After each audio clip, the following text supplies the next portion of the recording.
Many years ago, I worked at McDonald's for a few months. This was way back when I had recently graduated from high school and was attending a local junior college. I was living with my parents and driving to and from school as well as work. We lived in kind of a small town. It was quiet and calm, and not too many crazy things happened. McDonald's was one of the few businesses that we did have in our town. When I worked there, mostly I would be behind the counter taking people's orders, and usually I would work a shift in the afternoon until late at night.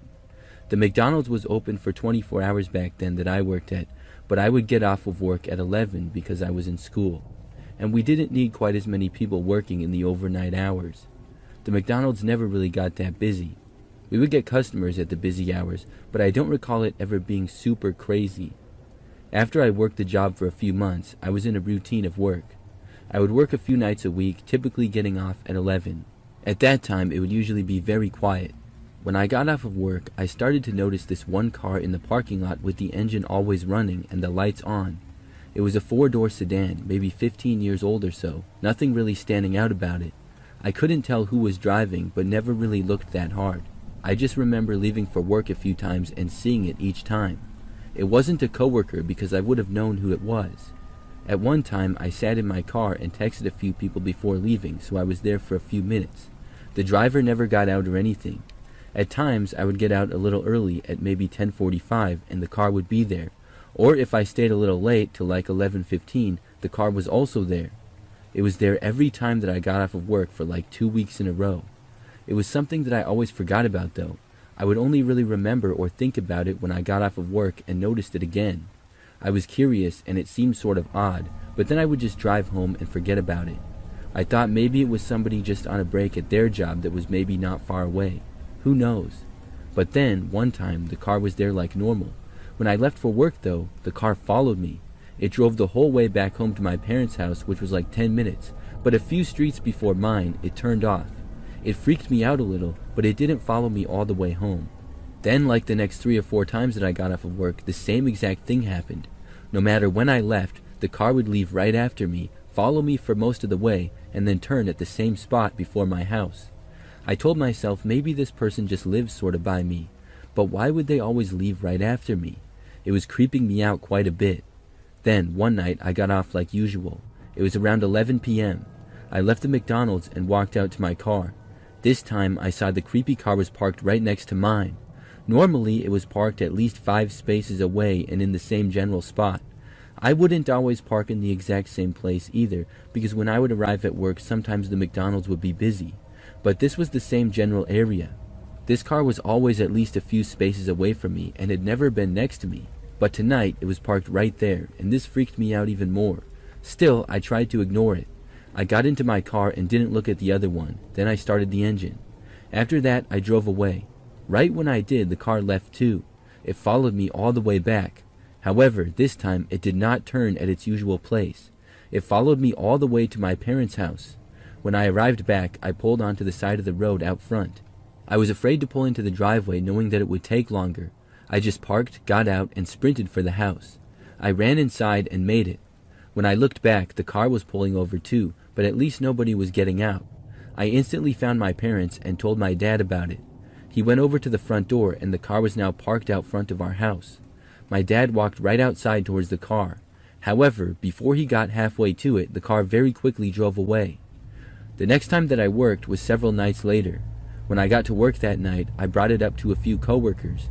I asked them if they had any idea who drove that car. None of them had any clue as to what I was talking about though. That night when I was working behind the counter at probably about 10 p.m., things were very quiet. Nobody was in the restaurant until I saw the doors open and a man walked in. From what I remember, he looked to be in his 40s, was somewhat short but large, and had a slight beard and was balding. He walked up to me and I got ready to take his order. However, when I asked how I could help him, he just said, "Tell your dad that he's a coward." Then he turned around and calmly walked away. He left the McDonald's, and at first I was so confused that I didn't say anything. Then, after he had left, I realized that it had to be the guy from the car. I quickly went to the back and told a coworker. We went out into the parking lot and just barely saw the guy driving away. It was the same car. My manager heard about the whole thing and she let me leave early. I didn't see the car at all. After that, I was given 2 weeks off. When I returned to work, the car never showed up again. I also never saw it at my house either. That's something that still gives me the creeps every time I think back to it.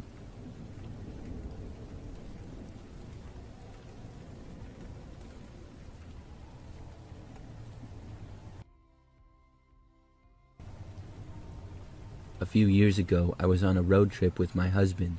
We were driving across the country and doing a lot of sightseeing and visiting parks.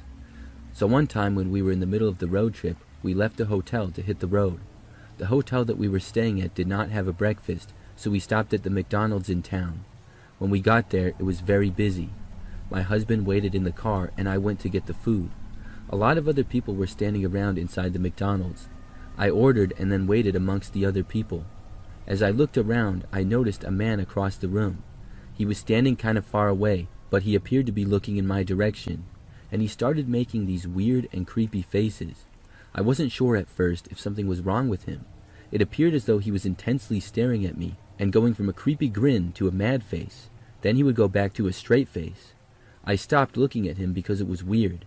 When I looked back, he was still doing it. I just kept waiting. After some time, I noticed that the man was starting to walk very slowly closer and closer in my direction. It was like he was moving a foot or two closer, just standing there, and then moving a little bit closer a few seconds later. He soon became just about 20 feet away from me. At last, though, my order was called. I walked up to the counter and picked it up, and then started walking to the exits. I got out of there and was glad to be away from the guy. I went back to the car with my husband, and we continued with our road trip. I told him about the guy, and we laughed it off given the fact that he didn't really do anything. We drove pretty much all day. We did stop a few times to see some sights and to get food again as well as gas, but none of our detours and stops really took that long. We drove until nighttime when we were tired, and then we stopped to get another hotel. This one was a pretty cheap place. We didn't mind much though. In fact, it was a motel. However, we just parked, got the room, and then went inside. After going into our room, I remembered that I was looking out the window. It had a view of mostly just the parking lot. When I did, I saw the same guy from before. He was walking in the parking lot kind of towards the main offices of the motel. As I was looking out the window, at first the man was not looking in my direction, but he then turned his head towards me and saw me. When he noticed me, he went back to his famous creepy smile. I quickly looked away. I could not believe it. We were hundreds of miles away from the McDonald's where I saw him earlier that morning. How was he here, and why was he here? We looked out of the window, but now he was gone and out of sight. It was really crazy. After that, we just tried to forget about it. We watched TV until we got tired. But really late at night, there was a knock on the door. My husband went over and looked through the peephole. It was the same guy. He didn't stay there long though, walking away after about 30 seconds. After that, he didn't come back. We left early the next morning and didn't see the guy at all. We didn't see him for the rest of the trip. But it was so weird. Did that guy follow us all the way there? I mean, it was hundreds of miles. If not, that's one of the craziest coincidences ever.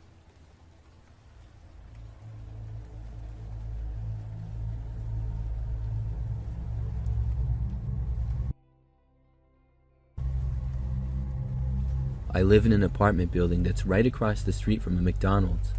More than a few times since living here, I've wandered across the street late at night to get something. But one of those times led to a very scary encounter for me. It was a pretty typical night. I often work late and I'm also a night owl. So I was at my apartment and at about midnight I left and walked across the street to the McDonald's. There is the apartment complex and then the street, which can get busy during the day, and then the McDonald's right across it. However, at this time of night the street was dead quiet. I walked across it and then went inside McDonald's. There was nobody else inside when I got there. I ordered, eventually got the food pretty quick, and then started walking back. I was gone from my apartment for probably less than 10 minutes. When I arrived back to the door I usually enter through, I noticed a woman standing out front. I hadn't seen her before, but thought that maybe she lived in the building. Either that or she was maybe visiting someone. When I got closer, she looked at me and asked if I could let her inside. I didn't think much of it and said sure. I didn't even ask her why, but I didn't feel the need to. She didn't seem sketchy to me. So I went inside and she followed me in. Then I started walking through the hallways to my place, which was down a couple of hallways but still on the first floor. The lady started walking behind me the entire ways. When I got to my place, she was still there. Then she stopped at my door behind me as if she was going to go into my place. I asked her, "What are you doing?" She said that I said I would let her in. I said to the building, not my actual apartment. The woman said that she needed a place to stay and she thought that I said I would let her in. I said, I think there's been a misunderstanding. The woman interrupted me and said, are you going to let me in or not? I said not. I quickly went inside and then locked the door behind me. The woman was still standing there right on the other side of the door. Then she knocked on it. I yelled at her to go away. I looked out as she finally stormed off. I thought that she was gone for good, but she was not. About 5 minutes later, I heard more knocking at my door. I figured that the lady was back, but I went to the door to look. She was, but this time she had this big-looking guy with her. He looked angry, and he was now banging on my door as well. I yelled at them to leave. They did not. Instead, they both started banging on my door loudly and yelling at me. They were cursing and telling me to open the door. I was afraid that they might succeed in breaking the door down. Soon, I heard a couple of other people's doors open down the hallway. People were no doubt angry from all the noise. At first, this did not seem to stop the angry man and woman. I heard a few neighbors tell them to quiet down, though. They ignored it for a while. They banged on the door some more and yelled for maybe 5 minutes. Then they finally stopped and angrily left. I was obviously afraid that they would come back again, but they didn't. I still don't know why on earth that woman thought that I would let her into my apartment. And who was the guy? I figured that she must have let him in the apartment building given the fact that she was already inside. But it still blows my mind how crazy of a situation that was. I didn't go out late at night for a while after that.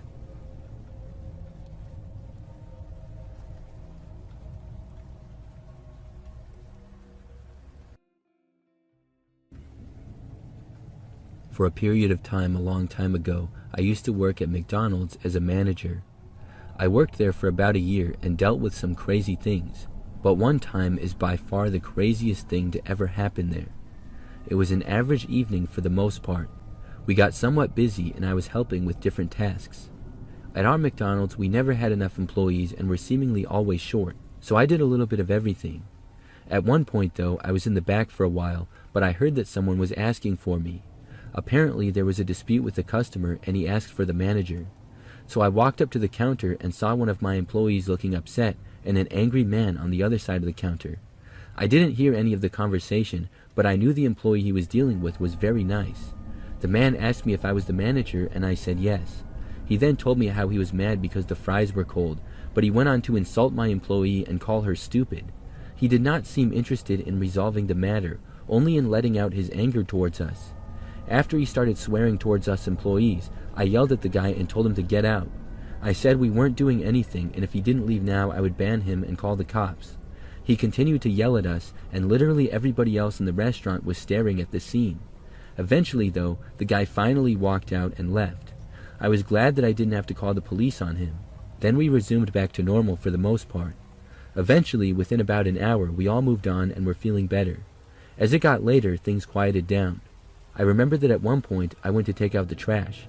We had dumpsters in an area behind the building. So I walked over to a back door and put a few trash bags in the dumpster. As I did, I saw past the few trees next to the dumpster into the very back corner of the parking lot. There was the man standing in the shadows. He saw me and instantly started to walk over. I didn't want to fight the guy, so I just turned around and walked back inside. Those doors automatically locked, but I just hoped that the man wouldn't come back through the main doors. After I got back inside, I stayed near the doors. Within moments, I heard some loud noises from outside. The guy was doing something, but I didn't know what, so I decided to go out and see. So I walked around to the main doors and left the restaurant. I walked over to see the man. He was outside by the dumpsters, and it appeared that he had taken the trash bags out of the dumpsters and messed them all around. He had dumped them out and there was garbage everywhere. I told the man that he had to stop and leave now or I was going to call the police. Once more he started yelling and cursing at me. This guy had to be insane. He had waited for over an hour as the last altercation was a long time ago, and he apparently was just standing in the parking lot. I kept telling him that he had to go now, but he just wouldn't. So eventually I went back inside and I called the police. I was on a mission to get him banned from our McDonald's forever. I waited inside for the police and the man did not enter the McDonald's for a while. Then, within about 5 minutes, when I thought the cops would be there any moment, the man walked back inside. This time he walked right over to me. I told him that I already called the cops. He claimed that he didn't care, and he just stood there looking at me. I didn't know what he wanted now. I just hoped that he didn't want to fight me or something like that. I stood there and he stared at me. It was like we were having a standoff. Then, finally, the cops got there. When they did, the man tried to run for the other exit. The police told him to come back, but when he didn't listen to orders, they ran after him. The man ran out into the parking lot and apparently went around the building. Eventually, he was caught by the cops. The man ended up having several illegal drugs on him and was arrested. He was also banned from our McDonald's forever, and I haven't seen him since.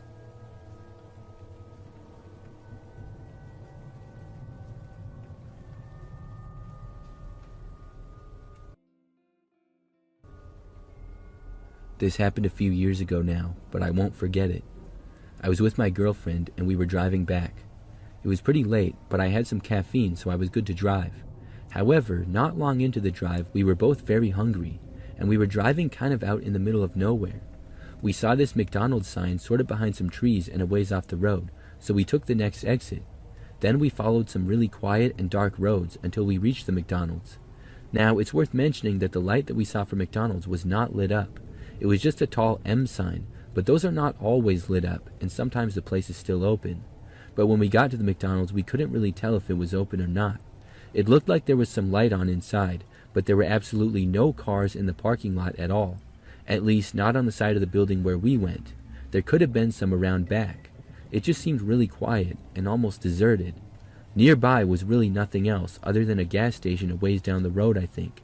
But we were very hungry, so we decided to park and see if it was open anyways.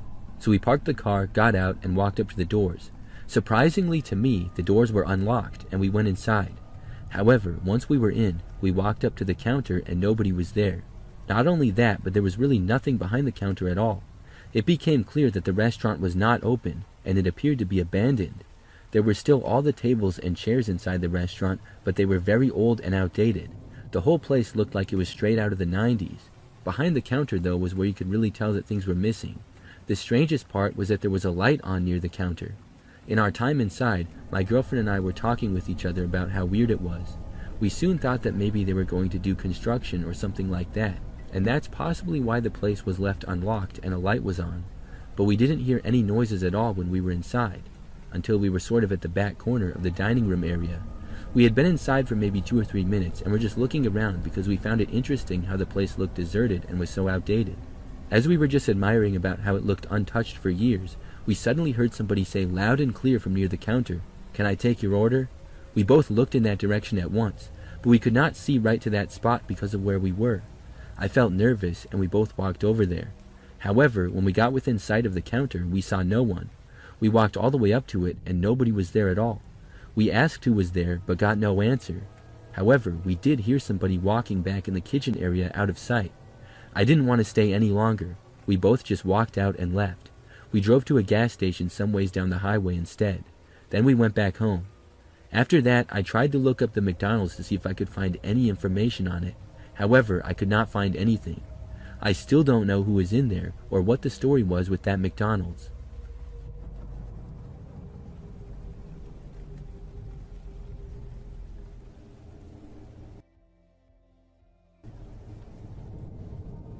One night after work, I went to McDonald's. I was very hungry and every other place was closed. It was after 10 p.m., so the options for food were very slim, at least in the area that I live. I went to the McDonald's closer to my work, but on the way home. I pulled into the parking lot, walked in, and ordered at one of the screens. Then I waited for a little while. There were a couple of other people inside, but not many. I really didn't pay them much attention, though. As I waited for my order, I just went on my phone. Soon enough, my order was called, and I got it and then left. I walked to my car, got in, and started to drive home. When I pulled out onto the road, this truck pulled out from the McDonald's right behind me. Then it started to follow me, and by this point where we were basically the only 2 cars on the road. I wouldn't have been that suspicious at first, but then the truck turned where I did and it started honking. I hadn't done anything wrong, and I was wondering why the truck was honking at me. I slowed down and moved to the right side of the road. I thought that maybe the truck wanted to pass me, but when I did, he made no attempt to get by. Then he started flashing his brights on and off. Clearly this guy was really trying to get my attention or had a big problem with me. I pulled over to the side of the road completely and stopped. When I did, the truck went forward going past me, but then went right in front of me and stopped. He stopped in a way where he was basically cutting me off and blocking my path. It was really aggressive. Then the driver's door opened and this man walked out. I recognized him and realized that he was one of the people that was inside the McDonald's. I'm not sure how I noticed so fast, because I hadn't really paid much attention to the people in there. But nevertheless I did, and he was now walking towards my car. It seemed like the guy was up to no good, and I felt like I needed to get out of there. So as soon as the man quickly approached my driver's door, I put the car into reverse. Then I backed up down the side of the road, and the guy quickly went back over to his truck. I made a U-turn and now started going the opposite way down the road. When I did, the man was able to get back to his truck fast enough and started to follow me again. As I was driving the other way on the road now, he quickly caught back up to me. I wasn't sure where to go, and there was not a whole lot around in the general area. Plus, it was late at night, which did not help the matter. As I drove down that road, I just decided to go back to the McDonald's. It was a public place with other people, so it felt a little bit safer. When I saw it again, I pulled into the parking lot. Then I quickly parked. The man in the truck also drove to the McDonald's and parked. I got out of my car quickly and walked back inside as the truck was parking. When I got into the McDonald's, I realized that the man did not get out of his truck. He was still inside it, waiting for me to leave probably, but I was not going to. I went and sat down in the McDonald's and then just waited. I looked out the window watching the guy's truck. I sat there for probably 20 or 30 minutes. Then, finally, I saw the truck drive away. After it left, I left, and I was able to drive home finally. I made it back safe, but I never found out why that guy was following me. Clearly, he really wanted something with me, but I have no idea what.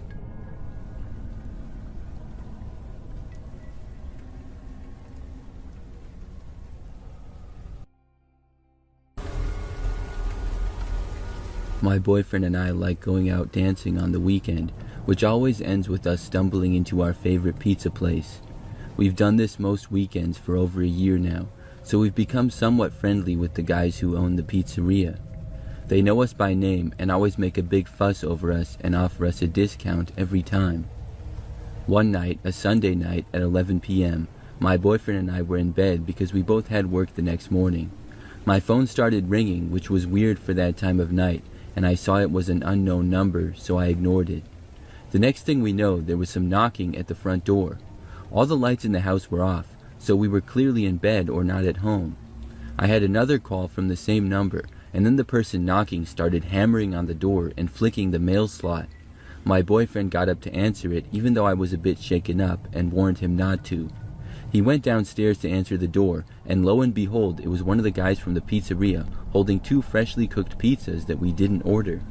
He said not to tell the other guys at the shop, but they were a gift from him to us, his favorite customers. My boyfriend took the pizzas from him and thanked him, but we couldn't get back to sleep for hours. We just felt so odd about it. We had just left the pizzas in the kitchen because we weren't hungry and eventually threw them away. We had ordered from there once for a takeout, so that was clearly how he got our address and phone number, but it was still weird. After that night, the guy who I will call Bill turned up at our house. My boyfriend and I went out for drinks a couple of weeks later and ended up in the pizza shop. We noticed immediately that Bill wasn't there, and I assumed that he was out on a delivery instead. Before we left though, the manager came out of the back and said hello, and then apologized profusely about Bill's behavior and told us that he had fired him. He was very thankful that we were not boycotting the place, and I assured him that we wouldn't because it was really the best pizza in town. I'm not sure how the manager found out about Bill bringing the pizzas to our house, but I informed the manager about everything else that happened that night, how late it was, Bill calling my phone, and the manager was furious to say the least. He assured us that he wouldn't be letting him work there again, and my boyfriend and I went on our way and went back home. A few months later, we moved to a new house and never heard from him again, until he showed up one night at our new house. He was delivering food for Uber Eats. I didn't want to take it farther because we hadn't heard or seen from him in months, so we just left it alone and went about our lives. But then, about a month ago, I was going through my message requests on Facebook, and I saw that somebody called Bill had been messaging me, or rather trying to message me, for months. I went into the messages and clicked his profile, and lo and behold, it was Creepy Bill. I blocked him immediately, and it was then that I decided I would report him on Uber Eats. So I filed a complaint about him and haven't heard anything since. But I still have no idea how he found me on Facebook or how he knew my surname, but he did, and he tried to message me for months.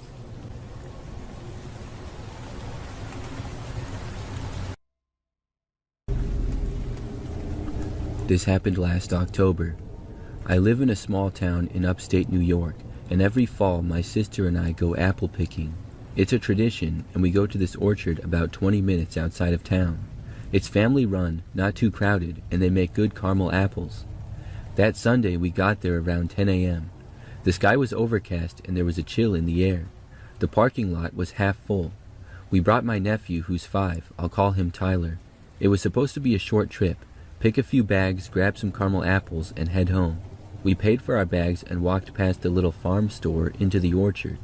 The apples were a bit picked over, so we had to walk farther to find the good ones. Tyler ran ahead like he always does. We were in the 3rd row of trees when a man came towards us from the far end. He looked like anyone else. Jeans, hoodie, ball cap, probably in his mid-30s. No bag or bucket though, which stood out. He walked past us without saying anything, just gave a small nod. I figured he was with someone. 10 minutes later, we heard Tyler calling. Not shouting though, just his normal voice, like he was talking to someone. I walked around the end of a row and didn't see him. I called his name and got no answer. I told my sister to stay put and started walking faster down the row. I passed a couple of other families and asked if they'd seen a little boy in a red jacket. One of them said they saw him go towards the back of the orchard. That's when I started to panic. The rows get more spread out in the back, and there's a small clearing near the edge of the woods.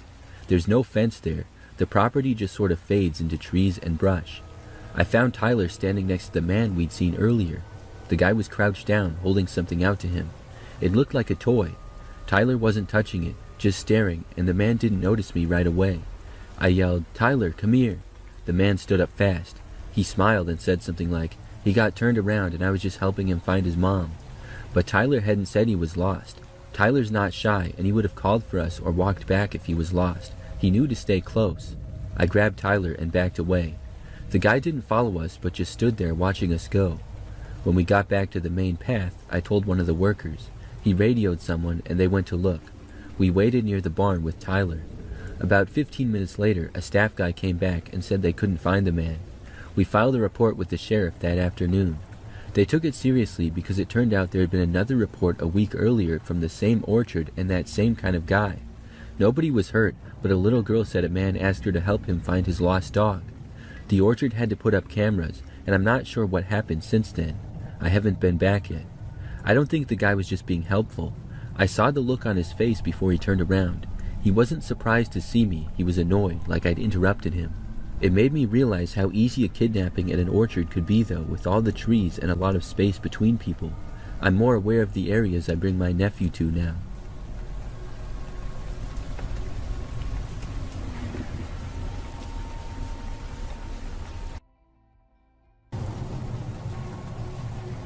It was a nice autumn night, a little chilly but clear.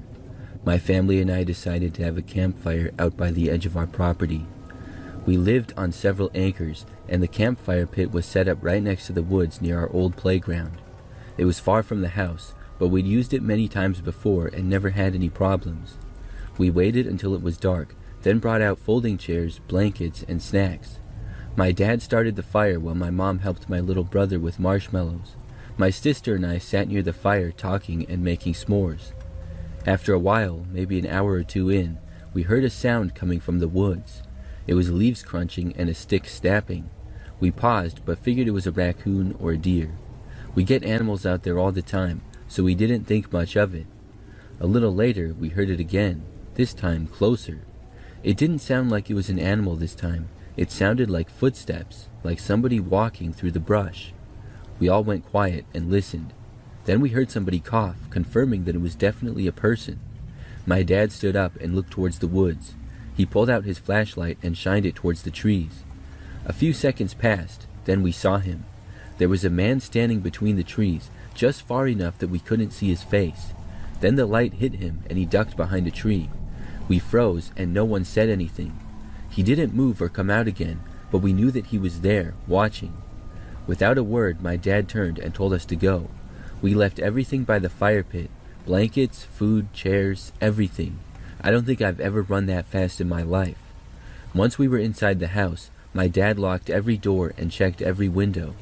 We all stayed in the living room waiting to see if the man followed us. He never came out of the woods, at least not that we saw. Later that night, while we were still trying to calm down, My sister and I recalled an experience that we told our parents. A few weeks earlier, we had gone hiking on a trail not far from our place. There was a guy there too, alone, walking behind us at a weird pace. He didn't have a dog or hiking gear, just jeans and a jacket. Every time we stopped, he stopped. Eventually, we hurried back to the car and he vanished off the trail. We didn't think much of it at the time, just a strange guy in the woods. But after what happened that night at the campfire, we wondered if it was the same person. We never found out because we never saw his face. He never came back after that night either, or at least we don't think he did. But after that night, we stopped doing campfires after dark. From then on, we only did them in the daytime, and my dad moved the fire pit closer to the house too, just in case.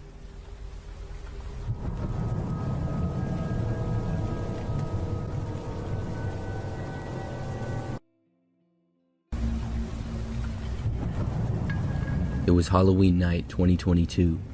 I live alone in a neighborhood that's not that busy. I have a house and about an average-sized yard. But on my street there are not a ton of houses, so I will maybe get like 10 trick-or-treaters a year. Still, I get candy for them, and I just give each kid a lot of candy, so I'm sure that they're happy about it. So on this night, from the early evening until about 8 o'clock, I got the usual amount of trick-or-treaters. It was mostly a pretty quiet night.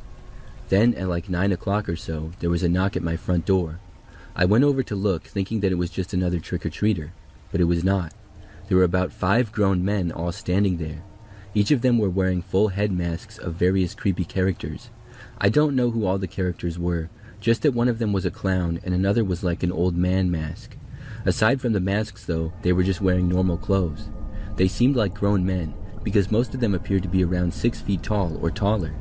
Either way, I decided that I didn't want to answer the door for these guys, so I went back over to the living room and sat down. However, about a minute later, they knocked again. This time, it was louder. I didn't get up thinking that they would not knock a third time, but they did. This time, it was even more loud. I was frustrated and got up to walk over to the door.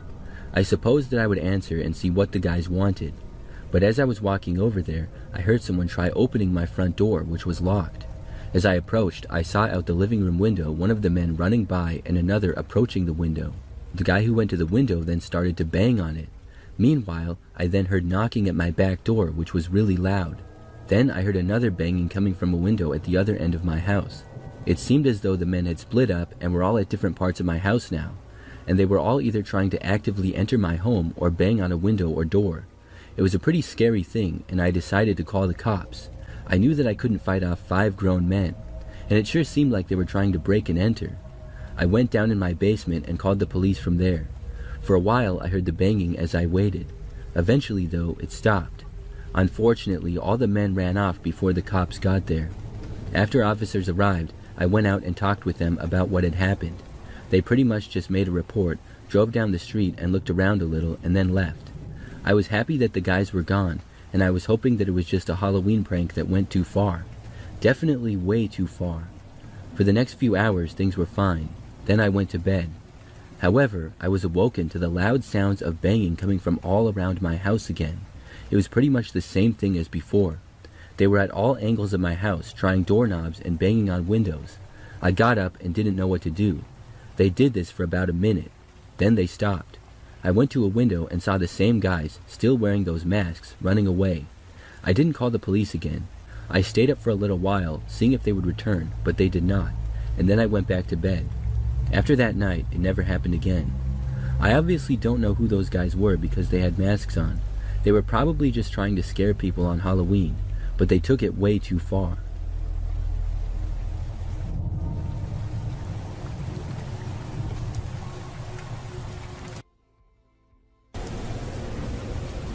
I know this might sound crazy, but this happened a few weeks ago. I still don't really know what to think. Me, my mom, and dad woke up and came downstairs at around the same time one morning like we usually do on weekends. Everything seemed normal. Then my dad stopped at the kitchen counter and said, "Whose phone is this?" There was a phone sitting right there. None of us had ever seen it before. It was a newer Android, black case, no scratches, and looked almost new. We all use iPhones, and nobody in our house uses Android. My first thought that maybe somebody left it there the day before, but we hadn't had anyone over, not recently. We'd just been working and staying in. We asked each other, obviously, but none of us had seen it before. I picked it up and tried to open it, but it was locked with a passcode. No facial recognition, no fingerprint, just a standard pin lock screen. No notifications were showing, no missed calls or texts. We checked the entire house. Nothing was missing, nothing moved or broken. No sign of forced entry and no windows open.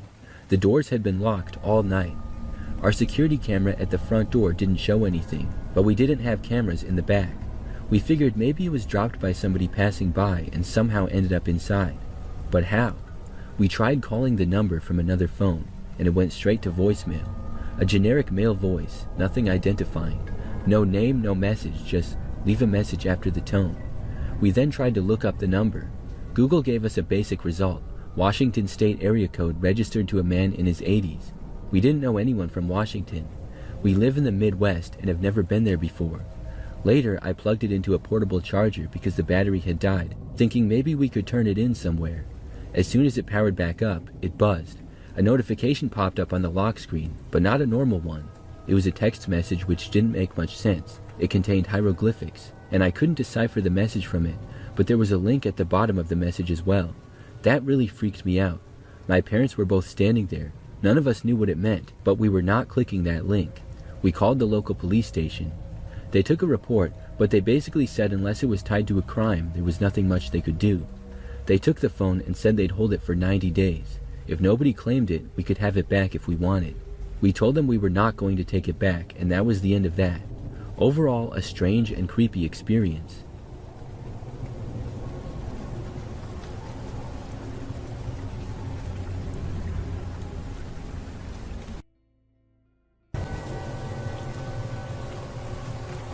This happened back when I was in 7th grade, and I was trick-or-treating with one of my friends in his neighborhood. His neighborhood is divided up into 3 parts. The first part is what I used to call the normal part. This part is just like every other regular neighborhood. The houses are close together without long walking distances in between. The next part is what I called the big part, which is where all the larger houses were. Finally, there's a section that was very spaced out. In this part, there are a few houses here and there, but there are long distances between them. So my friend and I started out at the neighborhood Halloween party, and then continued out to the normal part, and then the big part for trick-or-treating. Everything went smoothly and was normal, and then we decided to go to the area where the houses were very spaced out. We already had a lot of candy, so we weren't planning on staying too long. We went 2 or 3 hours, and everyone was friendly and gave us candy as usual. But then we went to this one house that had all the lights on and a big bowl of candy outside. It's probably worth mentioning that my friend and I could see a few adults sitting and talking in the living room or dining room of the house. Regardless, him and I ran up to the bowl and started shoveling as much candy as we could into our bags. We didn't stop until we heard footsteps in the house. Then we booked it. We were just getting out of the driveway of the house when we heard a door open behind us. We started running down a small paved path nearby, and then stopped to turn back and look to see if whoever came out of the house had followed us. We saw them in the driveway walking around as if looking for something. Him and I decided it was probably a good idea to go back. We assumed that nobody would follow us down the path just to try to get candy back, so we assumed that we were safe. This is the part where things get creepy. As we were walking down the path, my friend and I would occasionally turn around and joke, "Oh, look at that, it must be the person from the house." We would run for a few seconds until we got tired of the joke. However, there was one point when my friend turned around and then stopped. I stopped him, wondering why we stopped and what he was looking at. "Look over there," he said. He pointed back from where we came, a little off the path. We could see a human figure moving in the darkness on the side of the path, following us at a distance. The most reasonable explanation was that it was somebody from the house that we took the candy from, still following, but we weren't sure. Either way, we wanted to lose them and not have them find out where we lived. Without warning, both of us took off at the same time and ran all the way back to the Halloween party that we came from. I don't think it was the person whose candy bowl we robbed, because I don't know anyone who would react that way to a couple of kids taking too many pieces of candy. But whoever was there was trying to be very sneaky and follow us without us being aware of them.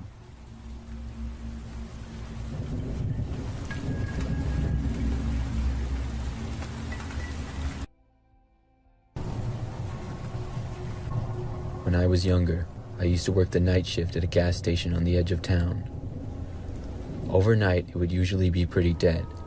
The gas station was not off of a major highway or anything like that, so overnights I would usually be the only person there for a great deal of the night. I didn't mind because I could just chill behind the counter and listen to a podcast or something like that when the place was empty. On one night, it was probably about 3 o'clock in the morning, and we hadn't had anybody get gas in about 30 minutes at least. I was standing behind the counter when I noticed a car slowly pull in. We only had 4 gas pumps and a small parking lot, and the car pulled just between the 2 pumps and sort of just sat there. I assumed whoever it was would just get some gas, and then I noticed another car pull off the road and up to the other one. They both sat there in the parking lot sort of next to each other for a little while. Then the windows rolled down on the 2 cars, and I saw the drivers were both wearing ski masks. This is when I got sort of concerned. They were not getting gas and appeared to just be talking to each other. Finally, I saw their doors both open at the same time, and both men got out. When they did, they both started heading towards the store where I was sitting behind the counter. As they walked towards the door, I looked at the man reach for his side, and it appeared to me that he possibly had a gun. I was terrified. I ducked down, and while crouched over, I ran for the back of the gas station where the bathrooms were, and then ran inside one of the bathrooms and locked the door behind me. Luckily, we had single-room bathrooms, and not just an open bathroom with some stalls, so I felt much safer in there. Just about the same time that I got inside the bathroom, I heard the door to the gas station being opened. I sat on the ground next to the door and tried not to make any noise. I heard the men walking around the store and could hear them say a few words to each other but couldn't make out what they said. Then I heard some louder noises as if things were getting knocked over. I did feel kind of bad for just running away, but if these guys did in fact have weapons, I was no match for them, and I felt much safer locked in a bathroom than out there with them. Eventually, I stopped hearing the men and realized they must have finally left. I waited several minutes and then slowly opened up the bathroom door and peeked out. As soon as I did, I noticed that both of the men were still inside, and as soon as I looked out, they looked right at me. I saw one of the men was about 30 feet away from me. His mask had been lifted above his face, and I had a better look at him. I immediately shut the door once again and saw the men start towards me as I did. I heard one of them tell me to come out if I didn't want to get hurt. What I did instead was take out my phone and call the police. At this point, I didn't care if I was hurt because the men already knew that I was in there. I spoke to the police and yelled as loud as I could that I had called them at the same time. The men stopped telling me to get out at that point, but I did hear one of them try the door handle to open the bathroom. I kept the police on the line, and they said they would be there shortly. I stopped hearing the men after that once again, but I didn't dare open the door. I waited for what felt like forever, but at last the police showed up, and I finally came out once I heard them. When I did, the men were gone, and the gas station was somewhat messed up. The cash register had been broken, and several other items were stolen or on the floor. I spoke with police for a while, and then stayed there for quite some time. After reviewing security footage, it was determined that the men did in fact have guns, which looking back makes me more scared and all the more lucky I was okay.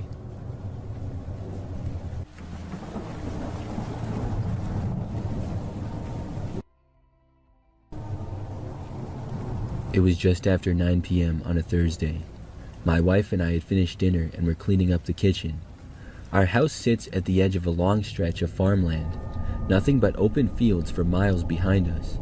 In front is a double highway, and on the other side of that is a main road into town with a few fast food places, a gas station, and some strip malls. That's about it. We were just about to settle in for the night when someone knocked on the door. I peeked through the side window. There was a man standing there with his hoodie up. He looked like he was in his 30s maybe, and I didn't recognize him. We don't get visitors here. No one comes down our road unless they're lost or have a reason. I opened the door halfway but kept the screen shut. He said, "Hey, sorry to bother you. I lost my phone. I was at the gas station and used Find My iPhone, and it says that it's here, like right around the back corner of your house." I didn't respond right away. I was trying to understand what he was saying. He went on, "I think maybe somebody took it and dumped it, or maybe it's still tracking weird, but it says it's right around here." Now, here's the thing. The gas station he was talking about is across the highway and at least a 10-minute walk. No sidewalk, just ditches and brush. There's no reason his phone would be anywhere near our place. I told him that I hadn't seen a phone and I was pretty sure it wasn't here. He kept looking past me towards the side of the house. He asked again, "Mind if I just check around the back quick?" I said no. I told him I'd look around myself, and if we saw anything, I'd leave it on the front porch. He stood there a second too long. He looked like he wanted to argue, but then he said, "All right, man, thanks," and then walked off. I watched him go. He didn't walk towards the gas station. He went towards the field next to our house. There's nothing out there but open land and a small tree line. I waited until he was out of sight, then locked everything up. I checked the back with a flashlight. No phone, nothing. My wife was nervous, and I was trying not to be. About 20 minutes later, I heard movement. No footsteps, but like something brushing the side of the house. I turned off the lights and looked out the back window. Nothing at first. Then I saw it. A shadow crouched low near the back corner, right where he said his phone was. I didn't open the door. I called the sheriff's office. A deputy showed up first, maybe 10 minutes later. When he pulled into the driveway, the guy bolted from the back and ran off into the field. The deputy chased him a bit, but lost him in the dark. They brought out another unit to sweep the area and didn't find him. What got me was this. There was no phone ping. They checked with dispatch, no missing phone report, no pings registered in the area. Whatever that guy was doing, he wasn't looking for a phone. I still think about it sometimes. What in the world was he doing? And if I'd opened the door wider, would he have tried something? We put cameras up after that, and motion lights too. No one's come knocking since.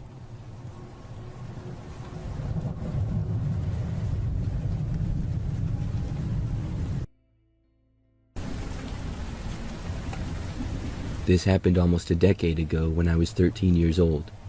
I remember my friend and I were excited about our first time trick-or-treating without our parents. It started like any other Halloween night.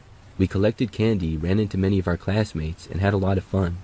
At 8 p.m. we realized we had to head home, but on the way back we dropped by my teacher's house. She wasn't home, and the street didn't have many streetlights. To add to this, most of the houses had their lights turned off, and no Halloween decorations up. My friend and I were slightly spooked and disappointed by the lack of candy. We wanted to get off of the street as soon as possible. That's when a man emerged from under one of the few streetlights. It was a police officer. Neither of us seemed to notice him before this, possibly due to the darkness. He startled us, but seemed very friendly. The cop introduced himself and pointed to one of the dark houses with no decorations. He said an older man living in that house was inviting trick-or-treaters inside. Someone called the police, but when he arrived, nobody was answering the door. He kept telling us his police car and partner were just around the block. We looked around, but couldn't see them. I was a paranoid kid. Growing up, my mom loved watching crime shows, and she'd always tell me tidbits of lessons. One of them was a story about fake cops. Although I don't remember the details, I remembered people can pretend to be police officers to gain trust. Throughout this whole exchange, I was terrified. His lack of a badge, police car, and partner did not feel right. I was also conflicted because he was smiling and seemed like he just wanted to help. That was until we heard his strange request. He said that he needed to speak to this potential predator and needed our help. Since we were young girls, the man would answer if we knocked. The officer claimed that he would hide behind the bushes next to the front door. He would wait for the man to invite us in, then jump out and catch him red-handed. At that moment, I knew my friend felt the same way I did. We both fell silent, but my friend managed to ask the officer if we could discuss. The cop said yes, but told us we had limited time. The street was silent, and he could hear everything that we would say to each other. I remember the feeling of wanting to say something, but fearing that he would hear us and escalate the situation. We just stared at each other for what felt like forever. The cop was getting increasingly impatient and told us that we had to decide quickly. At that moment, a family came down the street and noticed the officer. They were coming over to see what was happening. That's when the cop said he would be right back and to not go anywhere. My friend and I scrambled to collect our thoughts and decided to run away. We sprinted out of the street and didn't look back. On our way home, we discussed theories that ranged from him being a fake cop to him playing a prank on us or him being a real cop, but we misunderstood the situation. When we told our parents, we downplayed it a lot and doubted our experience. In the end, we didn't call the police, but our dads drove to the house and the area around the house. No cop cars or police officers were in sight. Over the years, I can say I regret not calling the police. At the time, my friend and I were convinced that we misunderstood what happened. We even told our class the next day, and most, including our teacher, thought it was not alarming. Looking back, I find it extremely strange a police officer would put two children in such a potentially dangerous situation, especially without our parents present. I wonder what his motives were, but it will unfortunately remain unsolved.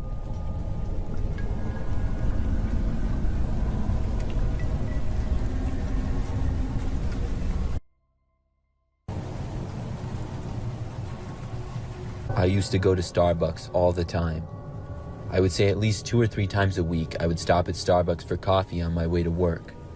I would order online every time as I left my house and then pick it up on my way.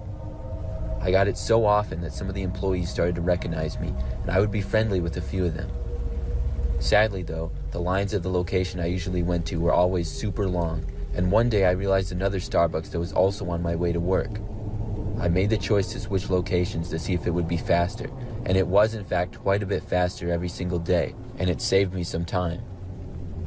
After I would say about a couple of weeks of going to the new location, one day I forgot to place my order online. It wasn't a big deal, but I would just have to order at the drive-thru at the Starbucks. When I got there, the voice on the other end of the speaker of the drive-thru said hi to me and called me by my name. This surprised me because I had only been to that location 3 or 4 times at that point, and it wasn't a daily basis or anything. I also didn't recognize the voice as it was a man's voice, and all the people I knew from the previous location were females. I pulled up to the next window after I ordered, and a man with a headset came to the window. I paid and he handed me my coffee and smiled. He once again said my name and told me to have a nice day, then he winked at me. The man was rather tall and had sort of long dark hair with a slight beard. I have to say I had never seen him before, but beyond that I really didn't think anything of it. It wasn't until every single time that I would go to Starbucks after that, he would be working and would always be the one to hand me my order. Each time he would wink at me or have an almost creepy grin on his face. None of this really bothered me though, but it did feel a little bit strange. Then I stopped seeing the man. There were different people every time when I got my coffee in the morning, and I didn't really notice the fact that I wasn't seeing this strange guy anymore. One of the times I went inside to pick up my coffee and was walking back to my car when suddenly I saw the man again. He was in the parking lot and he approached me as I was getting into my car. I didn't really recognize him at first. It took me a few seconds. He said hi to me and smiled and asked me how I was doing. I said fine in a confused tone and asked what he wanted. He then asked me how the movie I watched last night was. Then he winked at me like the past times and walked away. I stood there next to my car in shock. I had in fact been watching a movie the previous night, but I had no idea how he knew about it. I was really creeped out, and for me, this was the last straw with the man from being slightly weird to completely creepy. I had no idea who this guy was other than the fact that he worked at the Starbucks and was creepy. I decided to go back inside the Starbucks and ask another employee who he was. I first looked around the parking lot, but the man was gone. I then walked inside the Starbucks, which was relatively busy, but nothing too crazy. I went to the counter and asked who the man was with longer brown hair, a slight beard, and pretty tall. I was told in response that it sounded a lot like a guy named Jonathan, who had worked there but had been fired for inappropriate behavior around the workplace. They said he had worked at another location close by, but had moved to that location shortly before getting fired. I briefly told my story. I was told by several people that they thought he seemed creepy and had apparently followed one of his coworkers home one night. It gave me the chills as I realized this Jonathan guy most likely was outside of my house the previous night and saw me watching a movie. So many thoughts started to race through my head, such as how did he know where I lived, and had he followed me home or been to my house before? I had to go to work at that point, so I left, but throughout the day I texted with several of my friends about what had happened. Later that day I got home from work and asked my friend Lisa to come over and keep me company. I got home and shortly after heard the sound of Lisa pulling up. I was so relieved because I really didn't want to be alone in my house that night after what had happened. But then I received a text from Lisa saying that she would be there in about 15 minutes. I went over to look out the window and noticed a different car driving slowly down the street outside my window. I lived in a quiet neighborhood and there wasn't a whole lot of cars that went down the street, so I sort of noticed when they did. It was a black car and the windows were tinted. It parked across the street, but slightly past my house. Of course, I was paranoid and worried that it was the Jonathan guy. I watched the car from my window, hoping to see somebody, anybody get out of the car that wasn't Jonathan from Starbucks. But nobody was getting out. Then my phone started to vibrate and ring in my left hand as I held the living room curtain open with my right. It just about gave me a heart attack, and I closed the curtain and looked at who was calling me. It was a number that I didn't recognize. I decided to answer it. The voice on the other end was the familiar voice of Jonathan. I heard him ask me why I was watching him and told me to come outside. I freaked out at this and screamed as loud as I could that I was calling the police. He then hung up on me, and I opened the curtain slightly to see his car pulling away. I then called the police, and they said they would be on their way. They arrived a short time later along with Lisa. I gave them as much information as I could on Jonathan, and I stayed at Lisa's house the next few nights. Finally, I was told that Jonathan had been found, and I would no longer have to worry about him anymore. He had worked at the first Starbucks I had been to almost every day, and apparently asked to transfer when he realized I had gone to another one. I just wonder how long he knew where I lived, or how many times he had been to my house without me noticing.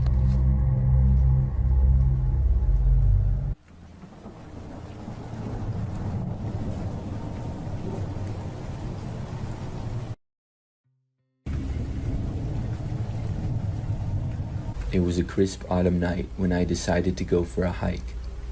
I needed to clear my mind, and being out in nature always helped. It was a fairly easy hike that I had chosen to do, just a quick evening hike. I parked my car at the trailhead, grabbed my backpack, and started up the path. The trail was narrow but well marked. As I walked, I noticed a few people coming down, but there were no others on the path going up. An hour or so into the hike, I heard someone behind me. It was a bit unusual because the trail was wide enough for two people to walk side by side, but I was alone. I didn't think much of it at first. Maybe it was someone who started later or took a different route. I quickened my pace a little, hoping to stay ahead of whoever it was. I glanced back occasionally and saw no one, yet the sound of footsteps followed me steadily.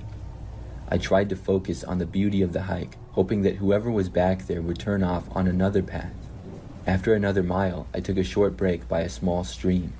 I sat on a rock, drank some water, and listened carefully. The footsteps had stopped. I felt a brief relief, but was still uneasy. I told myself it was probably just a coincidence, maybe someone on the trail who had their pace slowed down. I continued on as the sun was getting lower, and shadows lengthened across the path. The feeling of being followed returned, though. I'd hear footsteps, then silence. I would turn around and see nothing but trees and rocks. I could hear the footsteps clearly now, almost as if they were matching my pace. I picked up my speed, hoping to reach the summit soon. I reached a viewpoint where the trail widened a bit. I decided to stop and look over the valley below. I needed a break and hoped that whoever was following me might have stayed back. Suddenly, I heard a rustling noise behind me. I turned quickly, expecting to see someone, but there was nothing there. I thought I saw a shadow move among the trees, but it could have been my imagination. The sun was setting, and I knew I had to make it back before dark. I started down the trail, moving faster than before. The footsteps had returned, closer now. I was terrified, and tried not to look back, afraid of what I might see. As I rounded a bend, I saw a figure ahead of me on the path. It was a man, dressed in hiking gear. I called out to him, hoping that he was a fellow hiker who might have some information or could help. He didn't respond, just stood there, facing away from me. I approached cautiously, calling out again. The figure didn't move. When I was close enough to see his face, he turned around slowly. His expression was blank, and he didn't say a word. His eyes seemed distant, as if he wasn't really seeing me. I took a step back, really freaking out at this point. I decided to take another path that led off the main trail, hoping to avoid any further confrontation. I went faster, hearing the footsteps still behind me, but never quite seeing anyone. When I finally reached the parking lot, I looked back up the trail, but there was nobody in sight. I checked my car quickly and drove off as fast as I could. Later, I told a few friends about what happened, but they mostly shrugged it off as my imagination. Every time I think about that day, I can't shake the feeling that someone or something was watching me the whole time. The memory of those footsteps, always just behind me, still haunts me.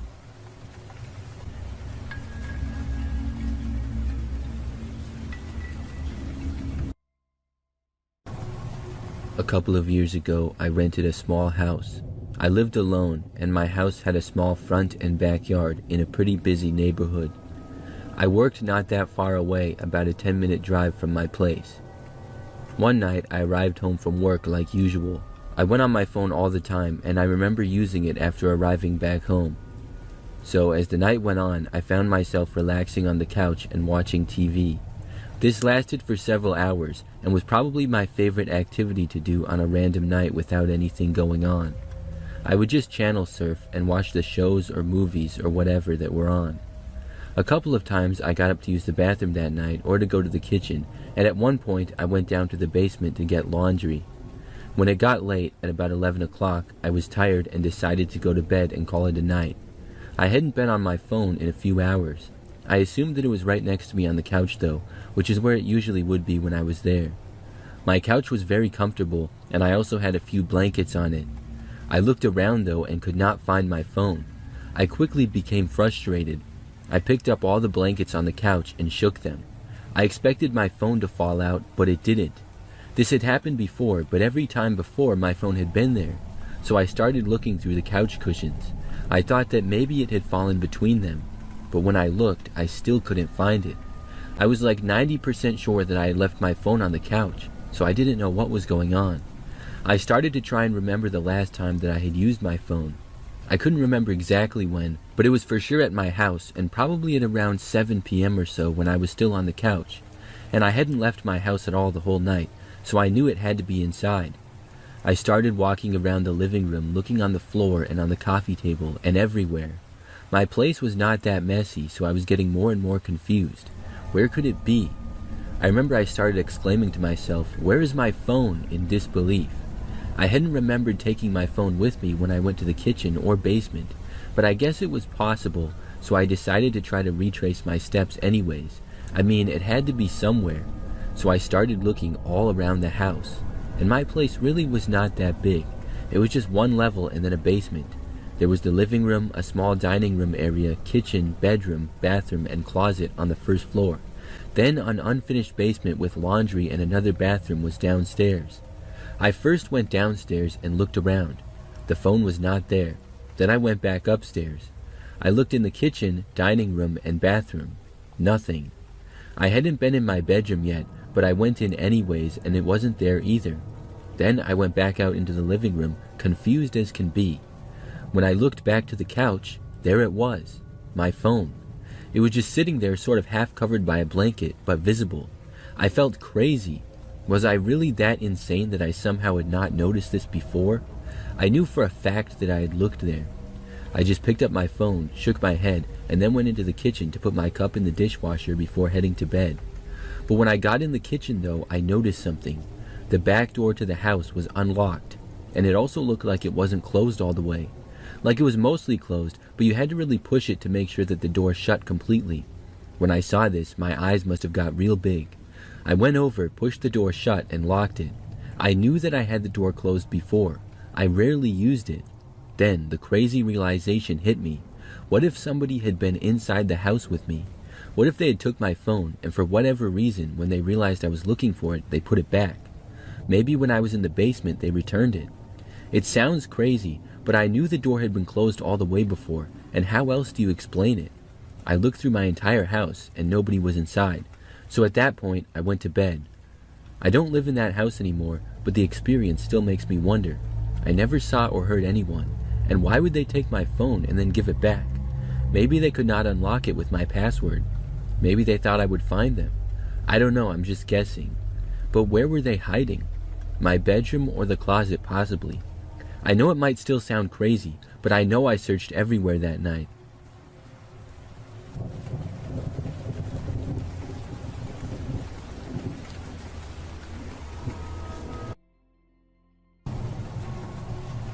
I recently got a job delivering pizzas in a small town in North Carolina. I just started, and this was my first night shift. I was going back to the store after a delivery a little after 9 p.m., and I saw this thing riding towards me on a bicycle. It looked like a person for the most part, but it was wearing one of those blank plastic Halloween masks that you can get at any store.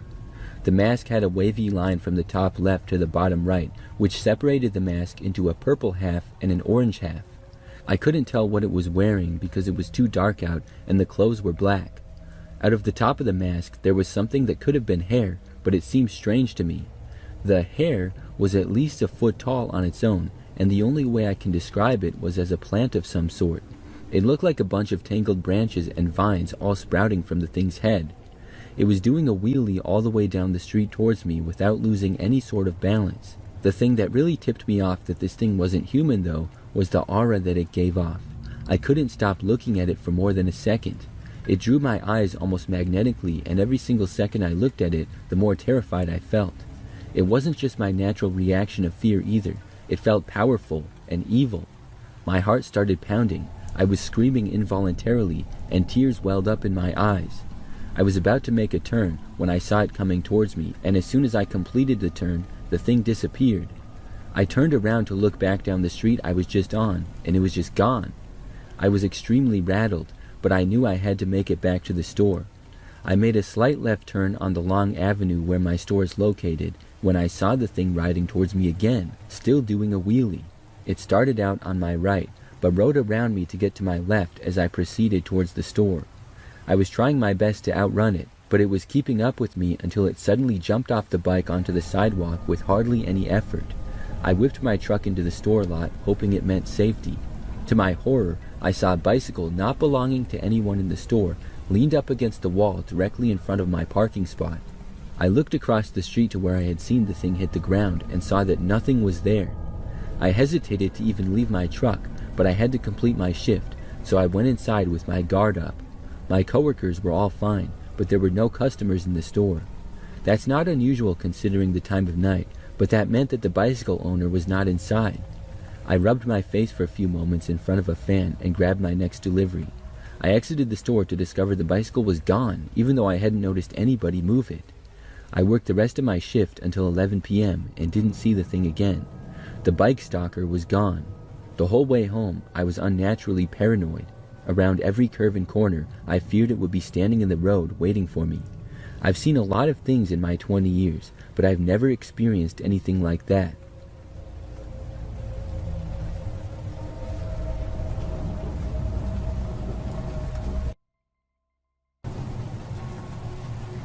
This happened when I was a kid, about 10 years old or so.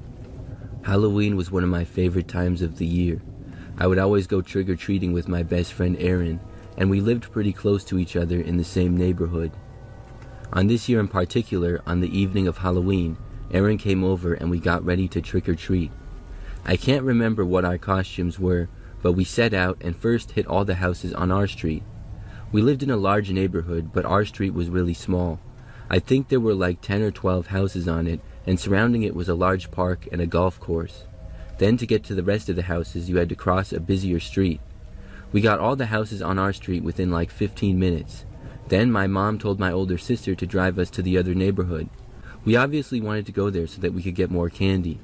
And one spot in particular had nice houses that were really large, and so the owners gave out way more stuff. My sister was 16 or 17 at the time, so she could drive, and we got in the old minivan that she drove to school. She drove Aaron and I to the nice neighborhood, and we began going to all the houses. Our plan was to just go to as many houses as possible until it got too late. We each had a pillowcase for our candy, and we ended up getting a ton. My sister would drop us off at the street, and then she would drive to the end of it and just park. Once we got to her, she would drive us to the next one. This routine went on for a few hours. Eventually, it was getting late. Aaron and I were planning on calling it pretty soon. We got to this one street, and as we were approaching the end, I remember seeing this guy. We were walking up the front yard to one house to go trick-or-treating there, and I glanced over a few houses down for whatever reason. These were houses that we hadn't been to yet. I saw the guy dressed in this creepy costume. He had sort of baggy and torn clothes, and part of his face was painted. I'm not sure if he was supposed to be someone specifically, or if he was just supposed to look creepy, but he was standing in his driveway and just looking at us. I guess that's why I noticed him. But then I just looked away, and Aaron and I reached the front door of the house that we were going to. We got candy there, and then went next door and got candy at the next house as well. Then we reached the house that I saw the guy in the driveway. He was no longer there, and I assumed that he went inside. We were considering not going to the house, because all the lights appeared to be off.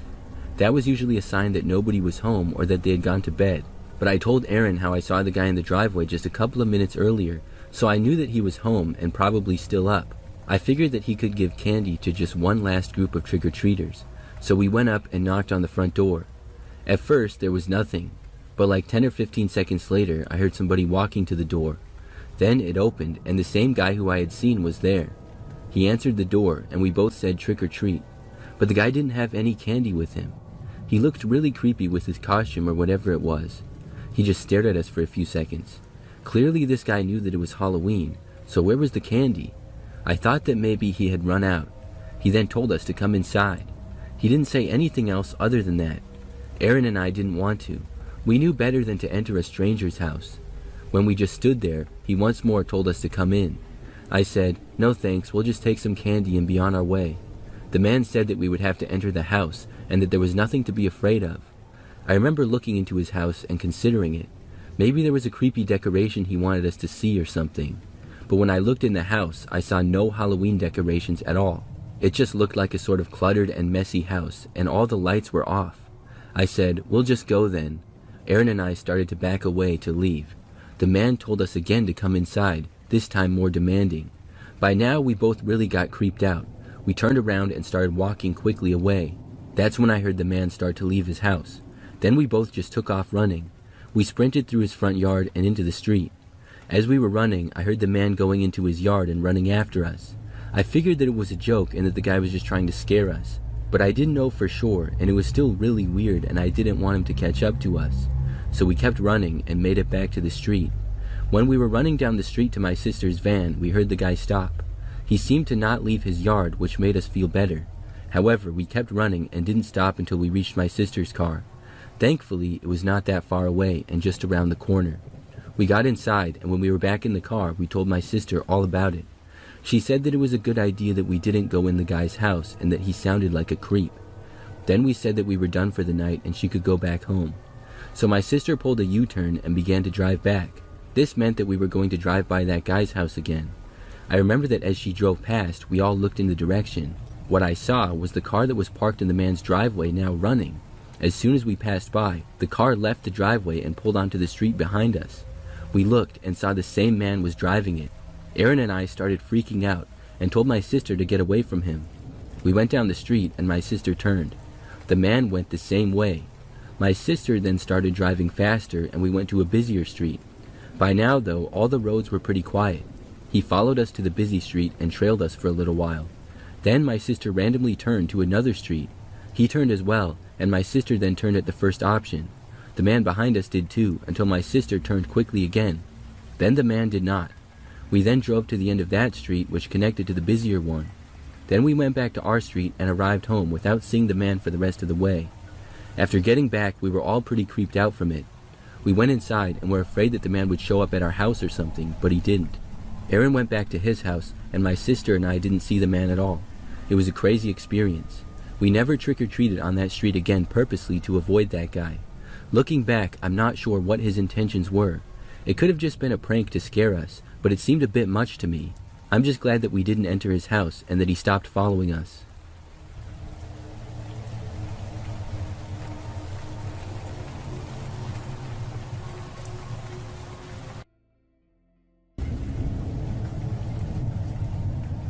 This story takes place in the fall of 2016, right in the heat of the whole killer clown thing that was going on for a while. My cousin and I were both in middle school at the time, and I was staying over at his house one night. There were quite a few people in the house that night, including us, my aunt and uncle, and my younger cousins. It will be easier to understand the story by explaining the layout of the house and yard first. They lived in a rather large double-wide trailer that they bought that was positioned on a flattened part of a hill. Their driveway is a rather steep gravel slope that connected to the road at the bottom of the hill. Behind the house and up the hill was nothing but woods. My cousin and I were the only ones still awake this night, watching TV in the living room. We kept hearing noises in the woods behind the house.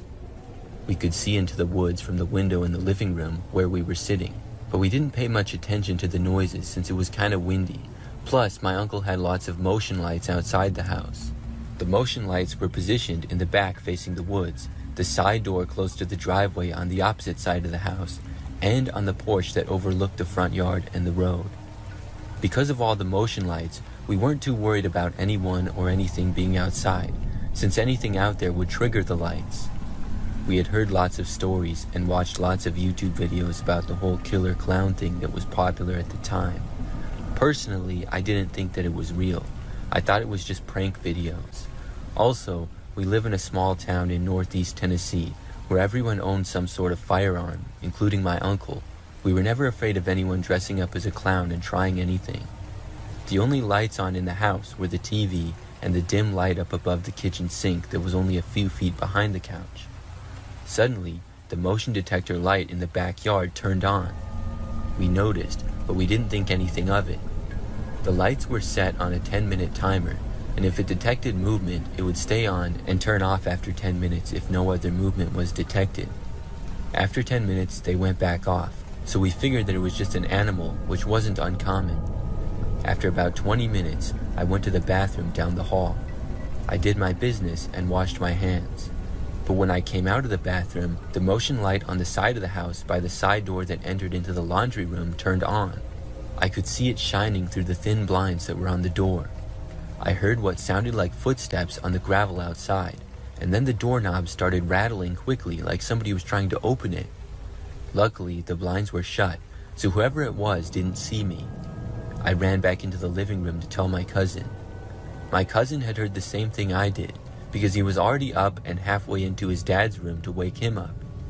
At that point, I saw the light from the front porch come on, so I got up to look out the window that looked out to the porch, but I couldn't see anything. My uncle had quickly grabbed his pistol and a flashlight and was out on the front porch looking for whoever or whatever it was. My cousin and I were behind him on the porch watching. He looked around with the flashlight for a bit, and eventually we saw something. There at the bottom of the hill, in the ditch by the road, was someone dressed up as a clown in a cheap-looking costume.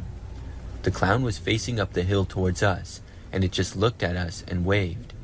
My uncle fired a warning shot, and the clown ran across the road and into the woods. My cousin and I didn't sleep anymore that night, while my uncle stayed out on the porch for a few more hours to make sure that nobody came back. I don't doubt that it could have just been a high school kid playing a prank trying to scare whoever was in the house. After reading some more experiences with these clowns of people's lives actually being threatened and in danger, it still scares me to think of what the clown would have tried to do if he was able to get inside the house.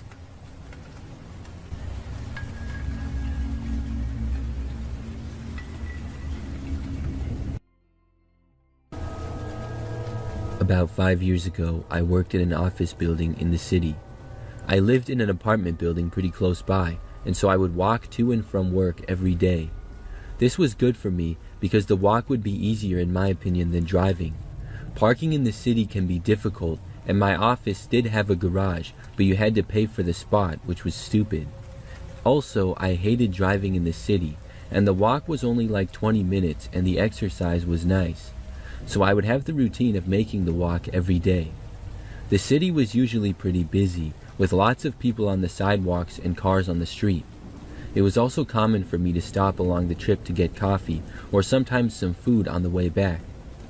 One time I arrived back home from work to my apartment only to realize that I did not have my phone. I wasn't sure exactly where it was. The possibilities were that I had lost it on the walk home or that I had forgotten it at work. I was hoping that it was the latter. For the rest of that night, I just went without my phone. I knew there was nothing I could really do. If I had lost my phone walking, then I was pretty much screwed, because somebody would have surely picked it up. So the next morning, I got to work hoping that my phone would still be at my office desk. Unfortunately, it wasn't. I was very disappointed. So I logged onto my work computer and was wondering if I needed to buy a new phone that day after work. But when I logged onto my email, I saw something. There was an email from this woman named Emily who I did not know. I clicked on it and her email had her picture and she said that she had found my phone. In her email, she said that she found the phone on the ground and that she had it with her and wanted to give it back to me. I was really happy to hear that. Emily said that she worked that day and was busy, but I could come over that night to her house and pick up the phone. I responded to her email and said that I could come by that night. We emailed back and forth a little bit and arranged for me to pick up the phone at 8 p.m. and she gave me her address. So after work, I went back home and then later on drove to the house. I had to write down the directions to get there because I did not have my phone, of course. But when I finally arrived, I realized that I was not in the best of neighborhoods. It looked kind of sketchy, but whatever. I figured it wasn't that big of a deal. So I got out of my car and I walked up to the house. It was a smaller, old-looking 2-story house. It looked similar to most of the places in the neighborhood.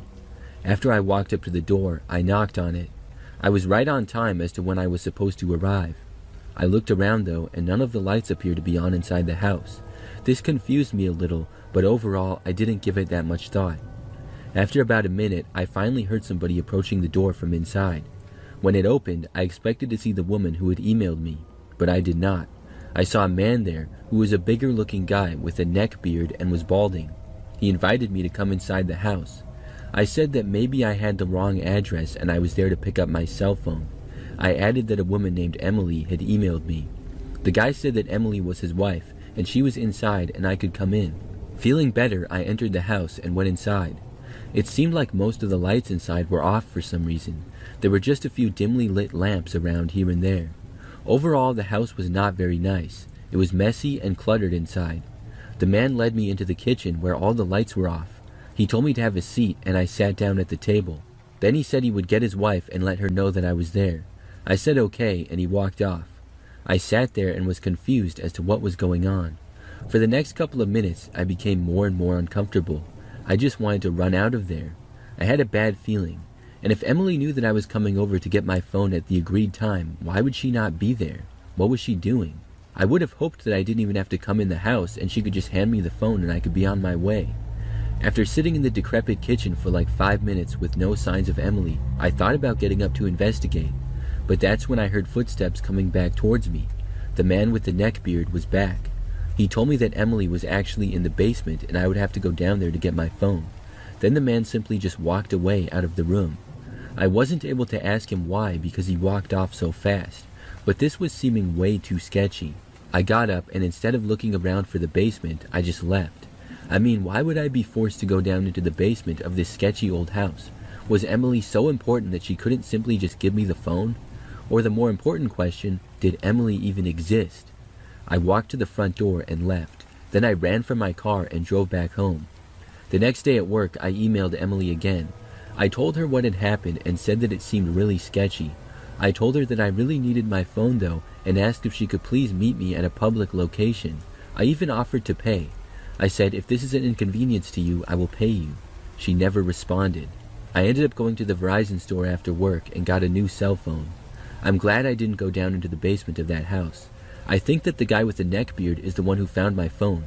He probably created the fake Emily account. That's why he never responded to my last email.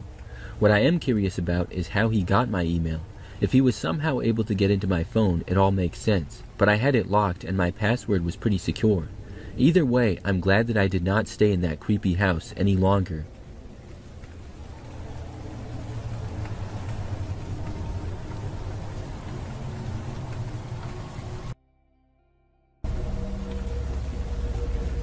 I used to deliver pizzas for a pizzeria in Cape Town, South Africa when I was in university to make some extra cash.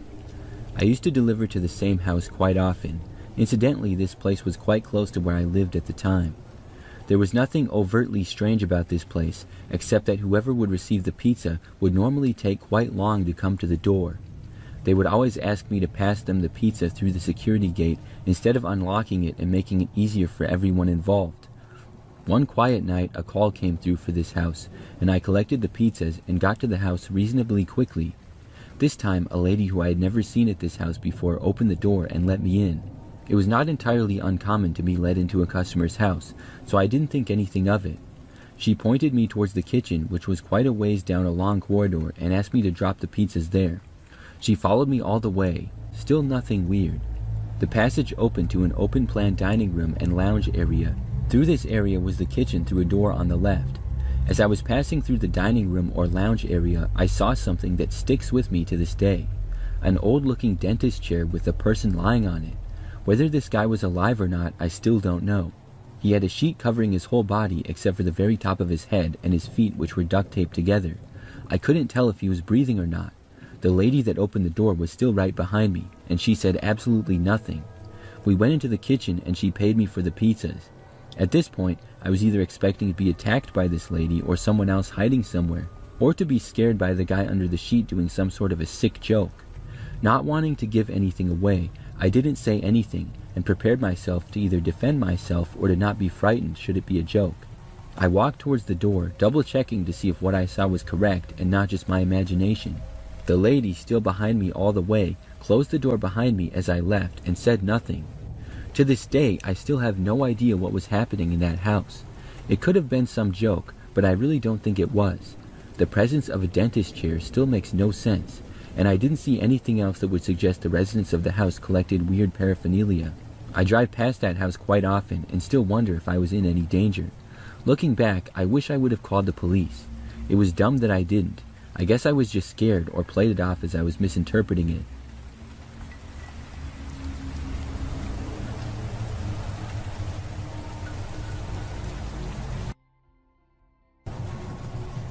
This happened just a couple of months ago. I was on Facebook on my phone one night, as I would be on almost a daily basis. I was scrolling through my friends' posts and looking at news and other stuff for a while. I was kind of bored, so I just decided to click on the Marketplace tab to see if there was anything cool on there. I had used Facebook Marketplace once in the past to buy a phone, and it worked out really well, so I would go back and look to see what they had occasionally. I saw the average stuff you see: cars, phones, laptops, and other random junk. Then I saw an ad for a free TV. It looked like a newer TV, and I was actually kind of wanting to get one for my bedroom, so I clicked on the ad. I was wanting to see if the TV was broken or had a problem with it, and that's why it was free, or if it was good and working. When I clicked on it, I saw that it was a 50-inch TV. The pictures showed that it was standing on the floor of a carpeted room, and they had one of the TV on, showing that it worked. The post was made by a woman named Barbara, and she said she was moving out and didn't need the TV anymore, but it worked just fine. When I looked, the listing said it had been posted about an hour ago. I responded to the post asking if the TV was still available, and if so, I could pick it up at the earliest convenience. I got a message back from the owner about 10 minutes later. Barbara said that yes, it was, and if I wanted the TV, I could come and pick it up the next evening. We agreed on 8 p.m., and it was set. I was really excited to get the TV, because I knew it was most likely worth hundreds of dollars, and I had been thinking of buying one soon. The next afternoon, I messaged Barbara to confirm, and she told me just to let her know when I was there, and she would let me in. I went to work that day, and when I got off, I went home for a while before leaving for Barbara's. She had given me her address earlier in the day, and she seemed like a very friendly person. I put the address into my phone and followed the instructions on getting there. It wasn't too far away, maybe 10 or 15 minutes. When I got to the neighborhood, it seemed pretty average, a little bit farther out from the city, and the houses seemed to have a little more land. I then turned onto a road which had a sign that said "Dead End." I kept driving, and when I got to the end of the street, it led to a single skinny driveway, which according to my directions was Barbara's house. The long skinny driveway led right up to a detached garage with an old-looking pickup truck parked in front of it. I decided to drive into the driveway because I didn't want to carry the TV that long of a ways to my vehicle, and I thought it would be easier. Once I parked, I messaged Barbara telling her that I was there. She responded almost immediately, saying that I could come right on in and the TV was on the floor in the living room. I got out and walked up to the front door. It was dark out by now, and as I approached the door, I noticed that all the lights in the house appeared to be off. It seemed a little strange, but I got to the front door and slowly opened it. It was unlocked, and when I got inside, I couldn't really see anything. I looked around on the wall for a light switch, and had to turn on the flashlight on my phone after I couldn't find one within a few seconds. Finally, I found one and I turned it on. A very dim light in the corner of the room appeared. I could see that it was an old living room with long carpet and some furniture. I didn't see a TV at all inside, and I suddenly started to get a bad feeling. I walked a little bit farther into the house. There was a kitchen off the living room which looked pretty average, and then a hallway leading to a back door and another type of living room, it appeared. There was also a staircase going upstairs and one going down to the basement. I couldn't find the TV anywhere, and the place was giving me the creeps. I opened up the Facebook app and messaged Barbara again, telling her that I couldn't find the TV and confirming the address with her, asking if it was correct. I waited in the silent house for her response, but I was getting the urge to just leave. Finally, I got a response from Barbara. Barbara said, yes, it's the correct address. And then she said, sorry, I meant the upstairs living area. There's a staircase in the living room you can take. I got suspicious and was wondering why Barbara didn't just come and talk to me, and why she wouldn't have mentioned to go upstairs right away. I walked towards the stairs anyways, though. But as I was about to take my first step up, I heard someone walking to the front door of the house. They were outside and turned around and saw the screen door open up and the front door to the house, which I had left half open, then swung shut. All I saw was an arm closing it, but not the person. It appeared it was a man's arm, and after the door shut, I heard someone start to come up the stairs from the basement. I walked away from the stairs and then went to the back of the house. I was really creeped out now, and once I saw the back door, I made a run for it. Just as I was, I heard whoever was coming upstairs from the basement move faster up the stairs. Once I got to the back door, I opened it and went outside. It was tall grass, and I saw many trees and wildflowers. I ran sideways through the backyard until I was in the neighbor's backyard. Then I went through a few more yards. I basically walked through a few people's backyards and then past someone's house to get back to the street. I looked from there at the house I had just been to. I couldn't see much in the night, but my car was there and I knew I needed to get back to it. I then looked at my phone and saw several messages from Barbara. She said, come back, and she asked me why I left in all caps. I certainly did not want to go back there, but I walked slowly down the street to get back to my car, which was parked in her driveway. Once I made it to the front of the driveway, I didn't see anybody in the front yard at all. I then sprinted to my car and unlocked it. When I got inside, I saw that my front windshield had been smashed and the glass was all shattered. I backed out of the driveway, and as I did, I appeared to see a man looking at me from the front window of the house. He had a sort of evil smile on his face. When I got back, I reported Barbara on what had happened. I really don't think Barbara was even real, and it was probably that guy that was looking at me through the window. I think I might have walked into some sort of setup, but beyond that, I have no clue what was going on there.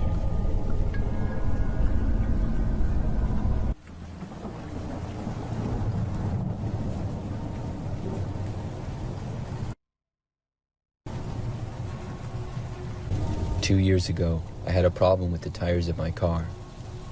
My car was fairly new and reliable, but over time the tires started to get a ton of wear on them, and I found out that I needed them replaced. One day when I was out, I happened to be shopping at the Walmart near my house. I was in sort of the corner of the store, and I noticed that they had an auto center there. The auto center was at the very far back corner, and I had never really noticed it before, but I decided to give it a look and see how much their tires were and what kinds they had. As I walked into the area, I could see that nobody else was really over there. I walked over to the desk that they had to see if anybody was working there that I could talk to. There was nobody there though, and when I looked around the auto center, it didn't really look like it was used much anymore and seemed pretty outdated. After a minute or so, I decided to just look at the tire information that they did have and then just leave. The next day, however, as I got home from work and got my mail, I saw that in my mail there was a postcard from the Walmart Auto Center. It was basically just an advertisement to go, and I found it a funny coincidence how I had just been there the day before. But the next day, I got the same thing in the mail once again. It was the exact same postcard, and now it went from a funny coincidence to a bit strange. I took it inside and threw it away. The very next day, I got one again, and the day after that, and the day after that. I was getting the same exact flyer from the Walmart Auto Center every single day as part of my mail. I decided that this was fishy enough, so I drove back to the same Walmart to try to see what was going on. I took a handful of the flyers that I received and went to the same auto department that I had been to before. This time, there was actually someone working there.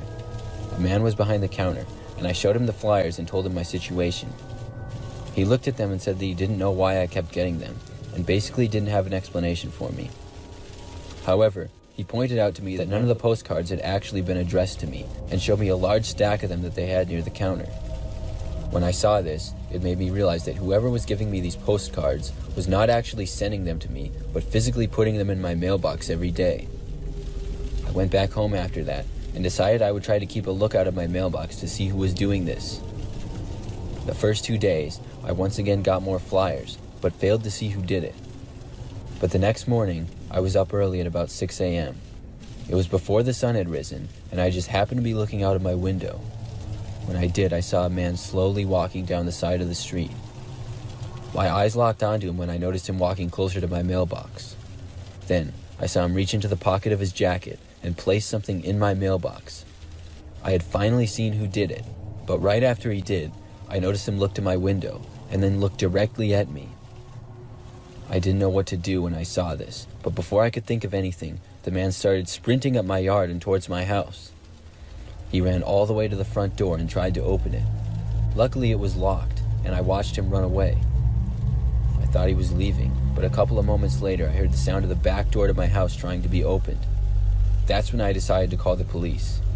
Clearly, somebody was trying to break into my house. When I had called 911, I told them what was going on and started to walk into my bedroom. But as I was on my way there, and literally right after I hung up the phone, I heard the sound of glass breaking. That's when I decided to run into my bathroom instead and lock the door. I didn't hear any noises though after the breaking of glass. I was thinking maybe the man never did enter my house and had just left. I waited and waited in my bathroom for what felt like forever, not hearing anything and waiting for the police to arrive. I couldn't take it anymore, and I finally decided to leave the bathroom and walk out. But as soon as I did, I saw the man standing inside my house about 10 feet away from me, smiling. It was the creepiest thing I had ever seen. The man was wearing a jacket with the hood up, and I couldn't really tell much details of his face, other than he looked like a pretty average guy. I ran back inside the bathroom and locked the door quickly. Thankfully, at around the same time, I started to hear the sirens. The man never did try to enter the bathroom, and the police showed up only to find the man completely gone. They looked around my property and neighborhood, but never found him. After that, I never got anything else strange in the mail, and I never saw the man again, but sometimes I worry he will return. I also wonder what he was doing, if he had seen me at the Walmart and decided to randomly stalk me or what, but I'm glad I've never seen him again.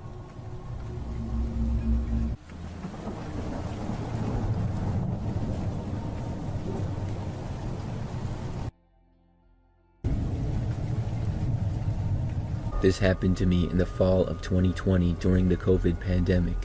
My friend, who for the story I will call Jay, and I were on our way from New York to Michigan. We were going to do a couple of flooring jobs and also scout some potential properties to renovate and flip.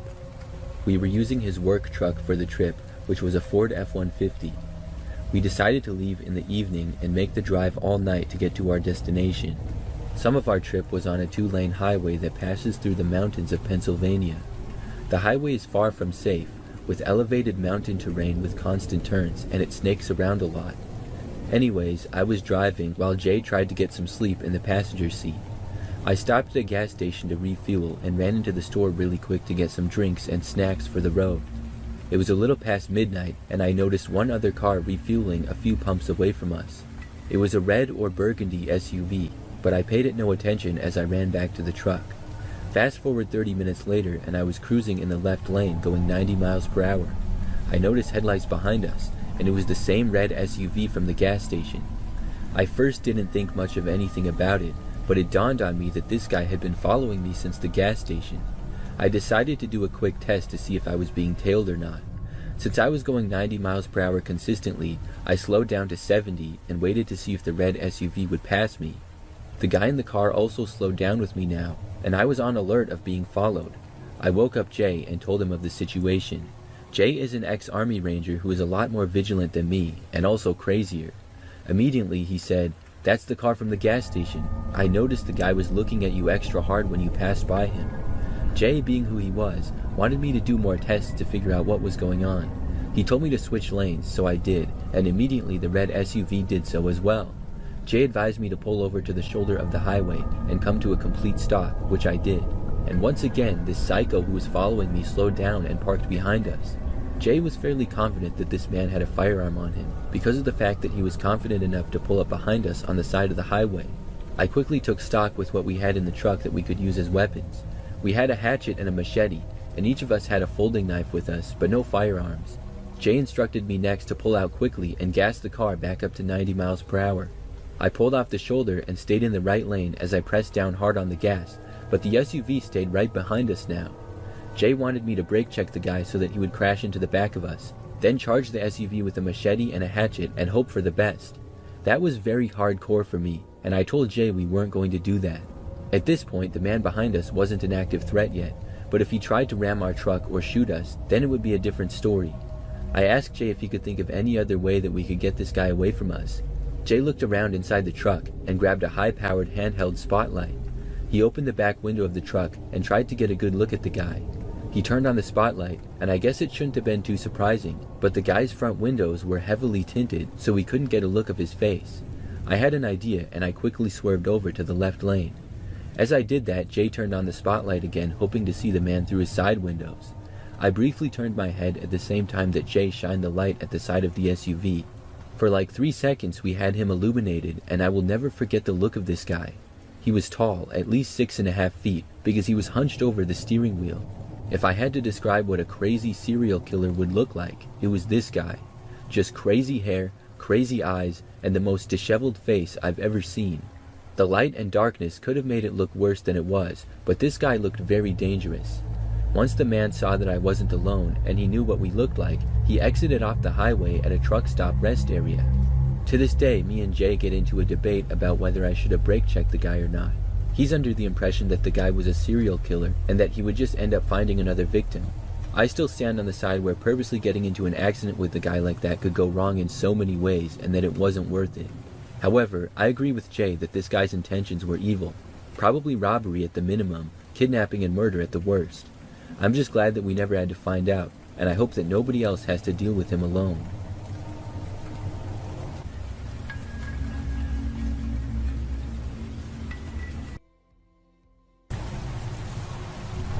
In 2019, I was a delivery driver for a pizza place. I'd been a delivery driver for a while, and I loved the job. I'm super extroverted and loved chatting with people, and it was just fun. I also had my fair share of mildly creepy encounters given that I'm a girl and I was delivering in one of the sketchier areas of my city. I never thought much of any of them or saw any real threat. One night in particular has stuck with me though. I worked the night shift, so from 4 p.m. to 10 p.m. Around 8 p.m. that night, some guy ordered his food and the delivery was easy enough. His house was kinda creepy. There were no lights on, and when he answered the door there was a foul smell that immediately hit me. He also didn't say anything. I said my usual, "There's that for you, and could I get you to fill this out?" which was the tip prompt on my card reader. He didn't reply or acknowledge me asking him the question. I didn't think much of it and headed back to the store. Almost exactly when I arrived back, another order popped up to the same house. He had ordered the exact same thing. I was confused, but still not too worried, and took the delivery and had the same experience. No lights on, smelled bad, and he didn't say a word. Headed back to the store feeling more uncomfortable again, I still didn't think too much of it. I started to get extremely uncomfortable though when I arrived back to the store and had another identical order up. My manager at the time didn't understand the creepiness of the whole thing and insisted I take it. Despite my reluctance, I took it. This time when the man opened the door, I said, "You can order more than one pizza at a time, you know," as sort of an attempt at humor. He didn't say anything though and closed the door. I was thoroughly creeped out and did a sort of sprint back to my car. When I looked back at the house, I noticed the light was on and saw someone standing in the window. I couldn't make out any features, but I just assumed that it was the man. In the end, I still don't know who it was standing in the window or why. My manager called me from the store before I was even able to start my car to inform me that another identical delivery had popped up, and he directed me to leave as quickly as I could because he was starting to see the danger in the situation. As the call ended, I saw the man running up to my car. I couldn't move for a second because I was in shock. He was yelling something that I couldn't understand, and I sped away as fast as possible given that I was shaking like a leaf. We blacklisted the man that night, and he made several attempts to call the store. I still have no idea what his endgame was.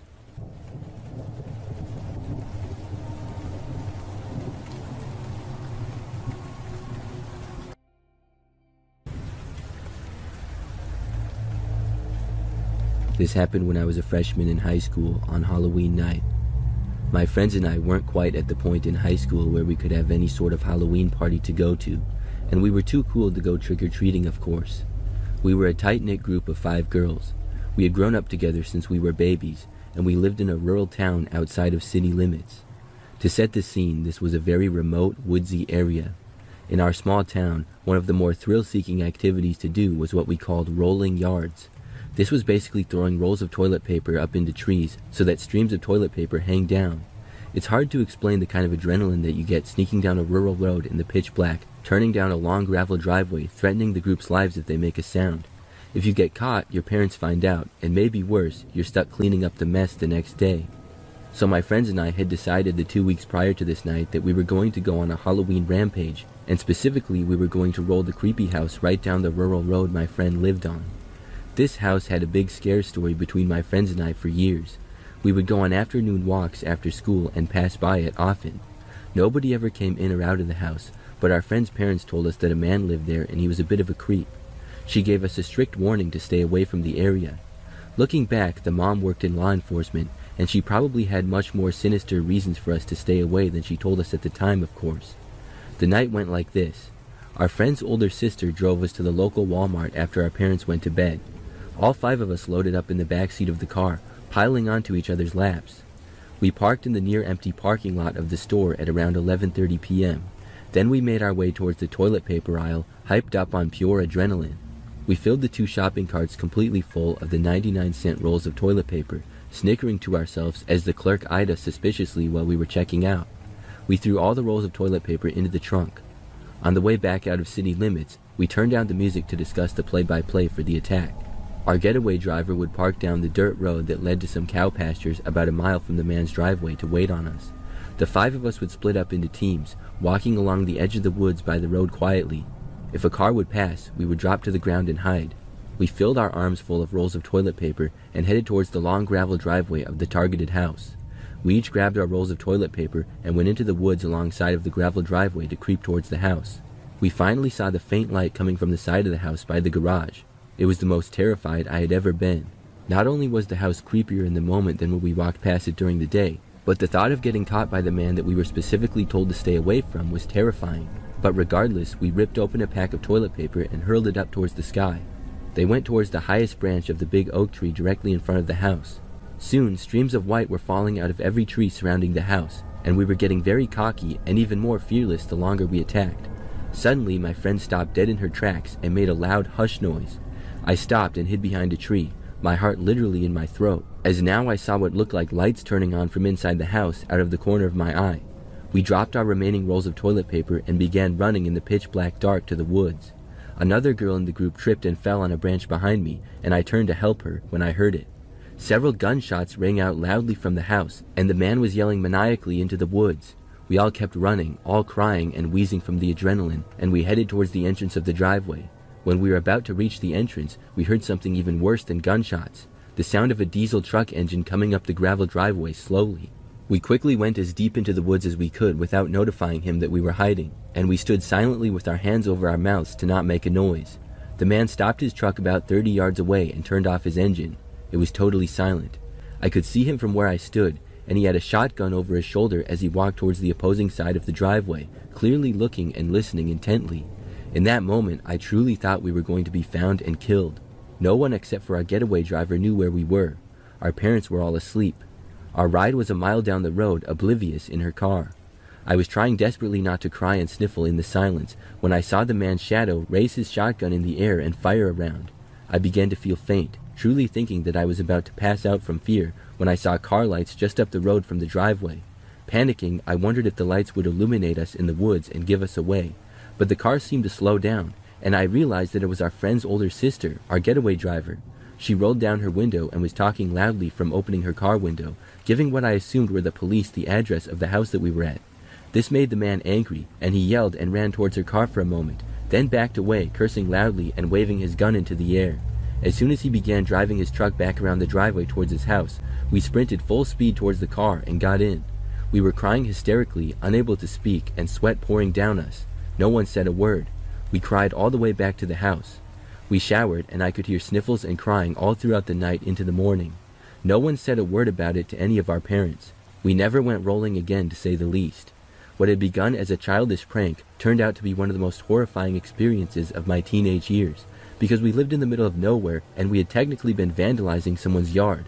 The older sister told us about a week later that she had faked the call with 911. It's still shocking to think about. All I can say is we got lucky that night. Looking back, we should have called 911. We were naive kids who were more afraid of getting in trouble than realizing how at risk we were of being hurt or killed.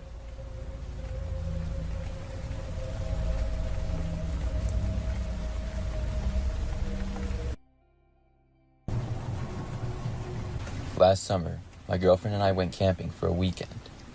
Camping is not something that we do a lot, but we do like the outdoors, so we were looking forward to it.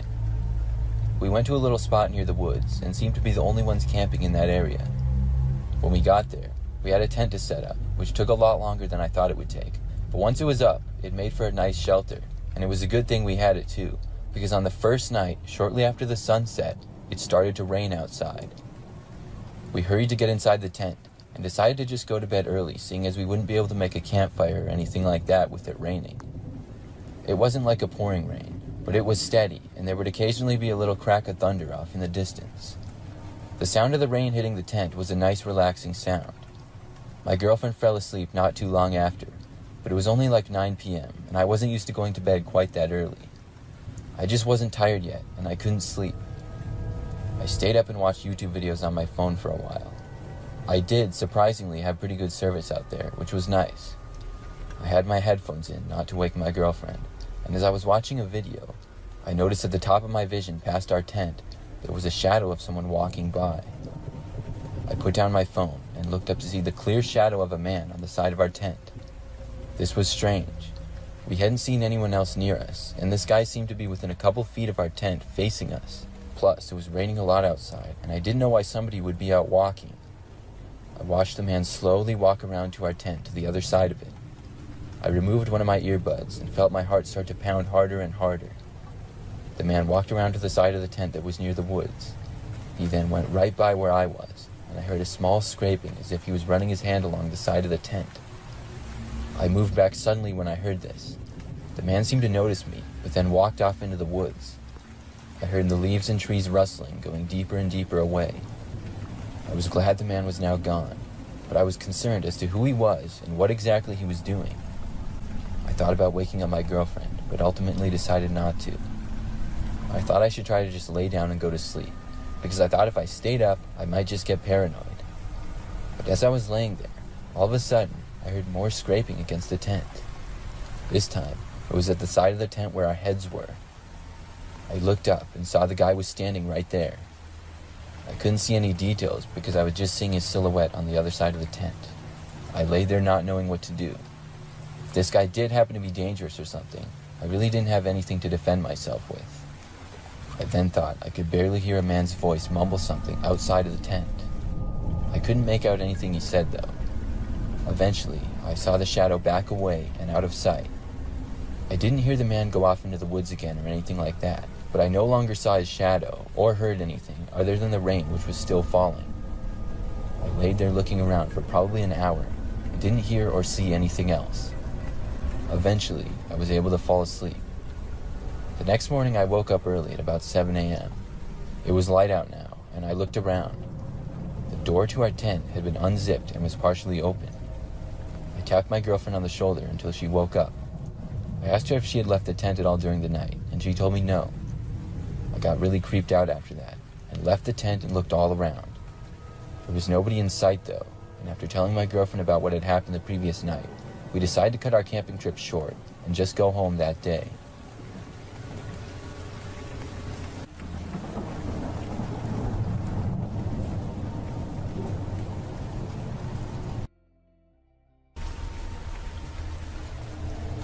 This is a creepy story that my roommate and I experienced in the fall of our freshman year of college. For context, me and my best friend met in high school and roomed together in college. We were city kids, but went to college out in the country. The campus was secluded from the highway and was surrounded by woods. Our freshman year, we shared a typical cinder block dorm room. 2 single beds, 2 desks, 2 dressers, and a closet with no doors, which had a cutout on the top of it for storage containers. There was enough space for somebody to climb up and sit up there if they wanted to, and we often did. One night, as usual, we stayed up late playing video games and talking for hours. We talked about school and dream jobs and all kinds of stuff. My friend suddenly changed his tone as he told me he was having these recurring dreams that were freaking him out. In the dream, he was walking in the woods and came across a porcelain doll that for whatever reason was very unnerving to him. Every time he went to pick it up, he would suddenly wake up in a panic, like you do when you dream that you're falling. I could see that it was bothering him, but I didn't think anything of it. I told him he was probably thinking too much into it, and it would probably pass in time. This was my opinion on the matter until a few days later. I started having the same dream. One night we both had the dream at the same time, and we both woke up sweating and scared. This happened on a Thursday night, and we decided that since the next day was Friday and we both had a light schedule, we would take our bikes on a ride in the woods near our campus. We needed some time outdoors in the nice fall weather to enjoy nature and the changing scenery. Class ended and we got lunch at the cafeteria. Then we hopped on our bikes and rode to the trail that led to the woods. As we were riding, we remarked the whole time how similar the dream we had been having was to the woods we were currently in. We rode for an hour, and we could feel the tension and uncomfortable vibes increasing the deeper we went on the trail in the woods. Eventually, we stopped when we saw something laying on the ground on the side of the trail. It was a porcelain baby doll with a green dress and bonnet. It was an exact match to the dream we were both having. We both felt really creeped out to the point where we were dripping in sweat, even though it was a cool and overcast autumn day. The most unnerving thing was that the doll was in pristine condition, completely unaffected by the dirt and mud around it. Quickly we looked at each other, and without a word spoken, we agreed that it was time to leave. We hopped on our bikes and took off for campus. Neither of us could sleep that night, so we put on a movie. Eventually we passed out. In the early morning hours, we both woke up and heard a girl giggling. We both thought that maybe a girl had snuck in, but that wasn't the case. We heard a voice say, "Hey, up here," and looked up to the storage cutout above the closet. A red-headed girl in a white dress and an indistinguishable face sat there expressionless. We just stared. In a passive voice, she said, "Why did you leave me there?" Neither of us could speak. The girl screamed this time, "Why did you leave me there?" In a flash, everything on the storage cutout fell to the floor and broke open. The noise was unnaturally loud, so loud that it woke our neighbors up next door, who were also good friends. They knocked on the door from the adjoining bathroom and entered the room. We had no way of explaining to them what happened. We thought they'd think we were crazy, so we told them we thought the base of the cutout broke and dumped our stuff on the floor. They accepted the story, and we spent the remainder of the night cleaning the mess. We never went back in those woods the rest of our time at school. The dream kept occurring, but the frequency of it slowed down and eventually stopped. To this day, as close of friends as we are, we don't talk about the doll in the woods and the redhead girl in fear of having the dream again.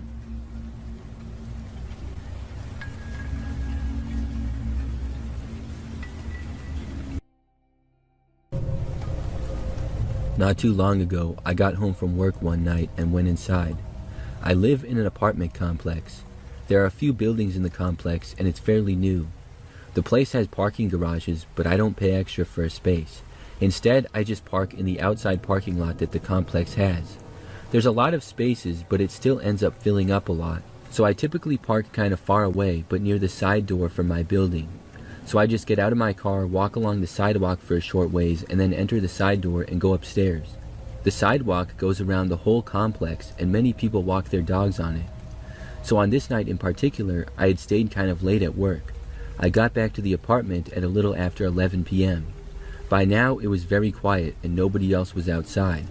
I left my car, walked to my building, went inside, and then went up to my apartment on the 3rd floor, only to realize that I didn't have my phone. I looked around but couldn't find it. However, I quickly realized that I probably had just forgotten my phone in my car. Many times it would fall out of my right pocket and onto the seat of my car. The seat and my phone were both a dark color, so I would often forget it. This is something that had happened several times before. So I was slightly annoyed, but really it was not a big deal. I left my apartment and walked back downstairs and out the side door to the parking lot. When I got back to my car, I opened the door to find my phone on the front seat. I breathed a sigh of relief and then picked it up. However, when I turned to walk back to the side door of the apartment building, I now saw that there was a man standing there. He was just kind of hanging out right in front of the door. I didn't know where he had come from, but I started to walk back. However, as I walked on the sidewalk, the man did not move in any direction. He was wearing a hood and sort of pacing around a little bit, but not really going that far in either direction, and his overall appearance and demeanor seemed sketchy. To avoid him, I decided to turn to the left and enter through the front door of the building instead. This was not a big deal, and I was not at the intersection of the sidewalk yet, so it was fine. When I got there, I went to the left instead of going straight and headed for the front door. The guy was still there in about the same spot. I veered left and began walking towards the front door of the apartment building, and as I did, I sort of saw out of the corner of my eye the guy start to walk in my direction. Now, he was a long ways away, but it gave me a bad feeling.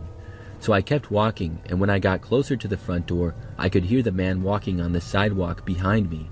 Now I had to make a decision. I could go in the front door and have this man possibly enter right behind me. What if he was a sketchy guy and I didn't want him in the building? I decided not to enter but just walk around to see what would happen. I went past the front door and soon heard the man pass by it as well.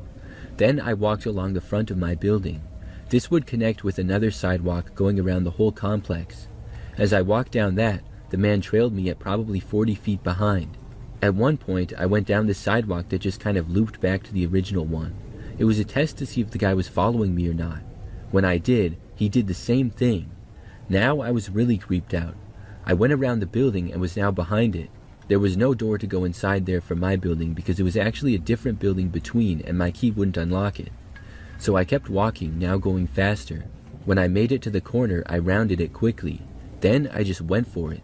I took off running and sprinted a good 50 feet until I figured that the man would be rounding the corner. Then I stopped. I heard him coming around the corner, and he was now almost 100 feet back. With this distance, I decided to enter the original side door that I had wanted to go in the first place, as it was now very close by. I went to the door, quickly entered, and got inside. When I did, I looked out to see the man now full-on sprinting towards me. He got to the door as I walked up the stairs, and I heard him trying to open it. He didn't say anything, but he banged on the door a few times. I went upstairs and got back to my apartment. I had never seen the guy before, and I don't think he lived there. I did wonder, though, if he was possibly a resident who just forgot his keys or something. But if that was the case, he used the most sketchy method possible to try to get back in. Why follow someone in the shadows at 11 o'clock at night and try to sneak in? I think he was probably there for no good. Either way, I haven't seen him since.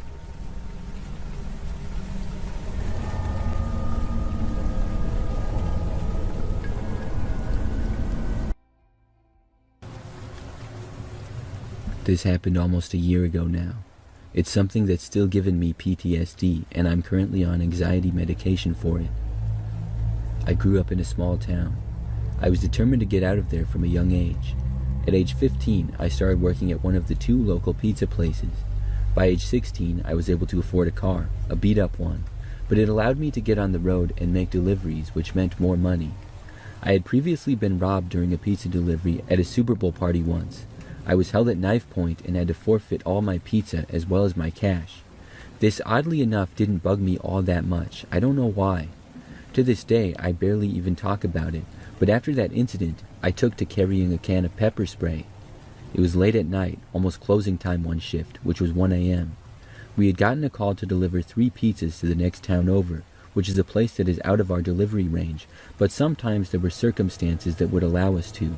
The circumstances were that out of all delivery drivers, as well as the assistant manager at the time, there were a few that were peddling drugs. A customer would have to ask for a very specific order, specific sizes, specific toppings, and a certain order. No exceptions.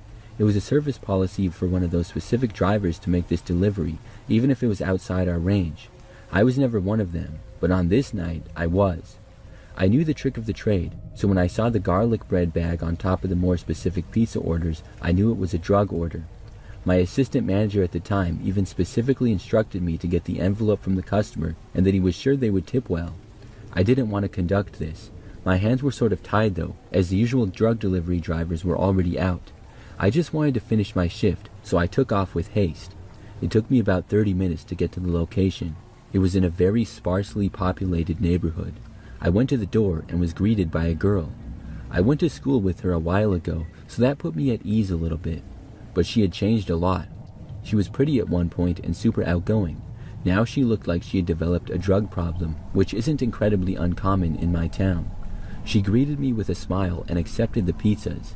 Then, out of the darkness, my arms were restrained behind my back, and mere seconds later I found the barrel of a revolver placed against my head. I instantly pleaded for my life, which seemed to only amuse them. Then the one with the gun demanded my wallet.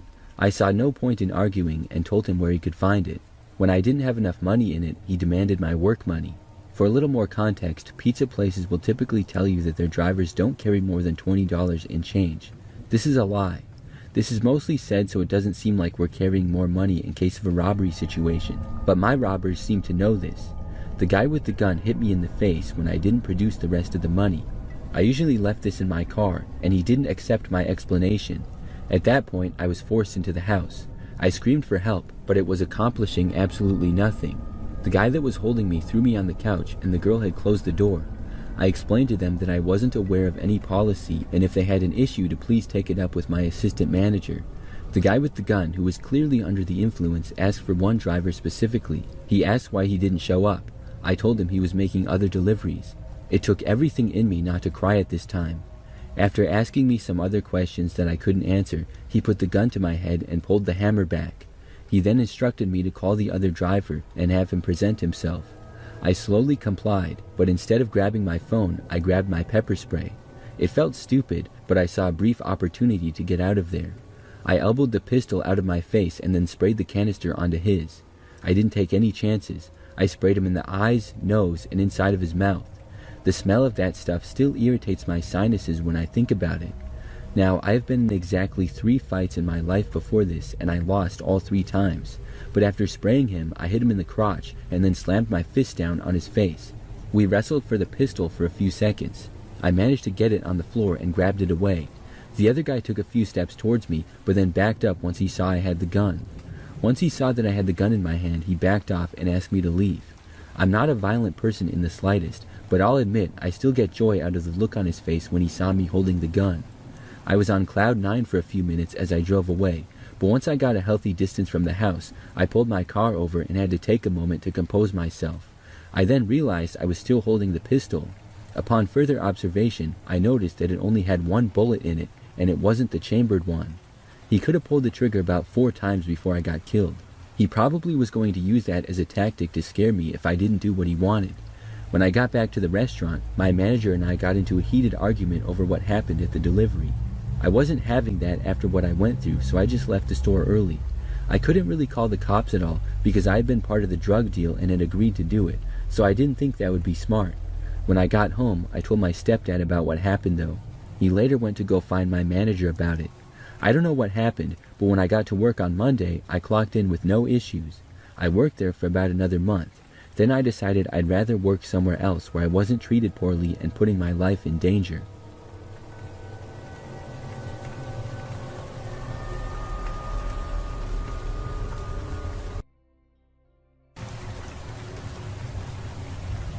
This happened back when I was a kid. It was Halloween in the year 2002, and I was 9 years old. I was really excited to go trick-or-treating around my neighborhood and get as much candy as possible. In years past, my parents took me trick-or-treating. This year, though, my dad had to work late, and my mom was home with my younger brother, who was just 2 years old at the time. I think he was sleeping or something, so he didn't go. My mom said that I was old enough to go trick-or-treating by myself, though. Our neighborhood was usually pretty quiet and also pretty safe. It was a long street with many houses on both sides. Then there were several other streets nearby that were also like ours. Overall, it was a very large neighborhood. So I went out early and there were many other kids out. I started on our street, going door to door and getting lots of candy. After our street, I went to the next one over. Then I went up and down it and my bag was getting filled with candy. Still, I wanted more. I knew that there were tons of other houses past the park that was at the end of that street. So I walked through the park and then started going to those houses. Pretty soon, there were not many other kids out at all. I became one of the only ones, as it was quieter over here, but it was also later at night now. I went down a couple of streets there, just enjoying the freedom of being on my own and getting so much candy. I guess I lost track of time. It was 2002, so I didn't have a smartphone like all the 9-year-olds do today. In fact, I didn't even have a watch, so I had no idea what time it was. Finally, though, my legs were getting tired from all the walking, and I decided to head back. I almost got lost, because I was farther out than I had ever been before, and I wasn't sure which way to go. But eventually, I made it to a street before the park and got my bearings back. By now, there were like no other kids out trick-or-treating. It was pretty quiet. However, I remembered that I saw this pickup truck start to slowly drive down the street. It was the first car that I had seen in a long time, and the truck had this light on top of it. It wasn't a police light, but just like a general rectangular light on the roof. I remember that the truck was gray and it started to drive towards me. I got a bad feeling, like I think any kid would, seeing a random car slowly driving towards them at night. I walked faster, but the truck easily caught up. Then when it got a little bit in front of me, it stopped. I looked over and saw the driver's window go down. There was a man behind the wheel. He called out to me, telling me to stop. I did, and the man asked me where I was going. I said that I was going home. The man said that I was out after curfew and that he would have to drive me home. I was not aware of any curfew laws, but I had also never been out that late before by myself, and I was a 9-year-old kid, so I didn't know that much. But I did know better than to get into a car with a stranger. I told the man that I was sorry and that I lost track of time. He said that he would have to tell my parents and that he also needed to give me a ride home. I said that I would walk home now and that it wasn't that far away. The guy said something like curfew law said that he had to drive me home or something like that. I started to walk along the sidewalk and the guy told me to stop and get in the truck. I really didn't want to, so I just took off running. I went down the sidewalk and then I cut through this one random yard. I ran through a few backyards and then went into the street that was behind ours. From there, I cut through more backyards until I eventually got to our backyard.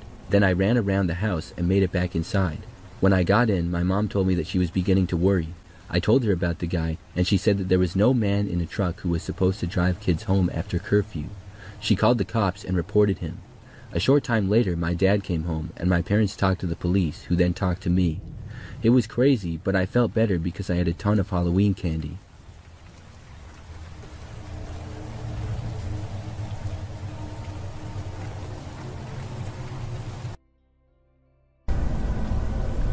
A few years ago, I attended a sports game and ended up forgetting my phone there in the stadium. I just know that when I got back, I couldn't find my phone.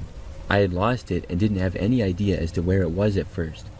Now, to be honest with you, I'm not even 100% sure that I did lose it at the sports game, but that was the only thing that made sense to me. I know I had it at the game, and when I got back, I did not. I don't recall using it at all on the way home. So I live in an apartment and live by myself.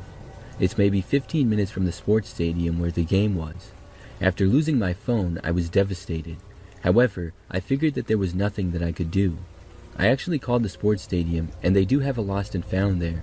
However, after describing the phone and where I was sitting, they said they unfortunately did not have it. The next morning, I was lost without my phone.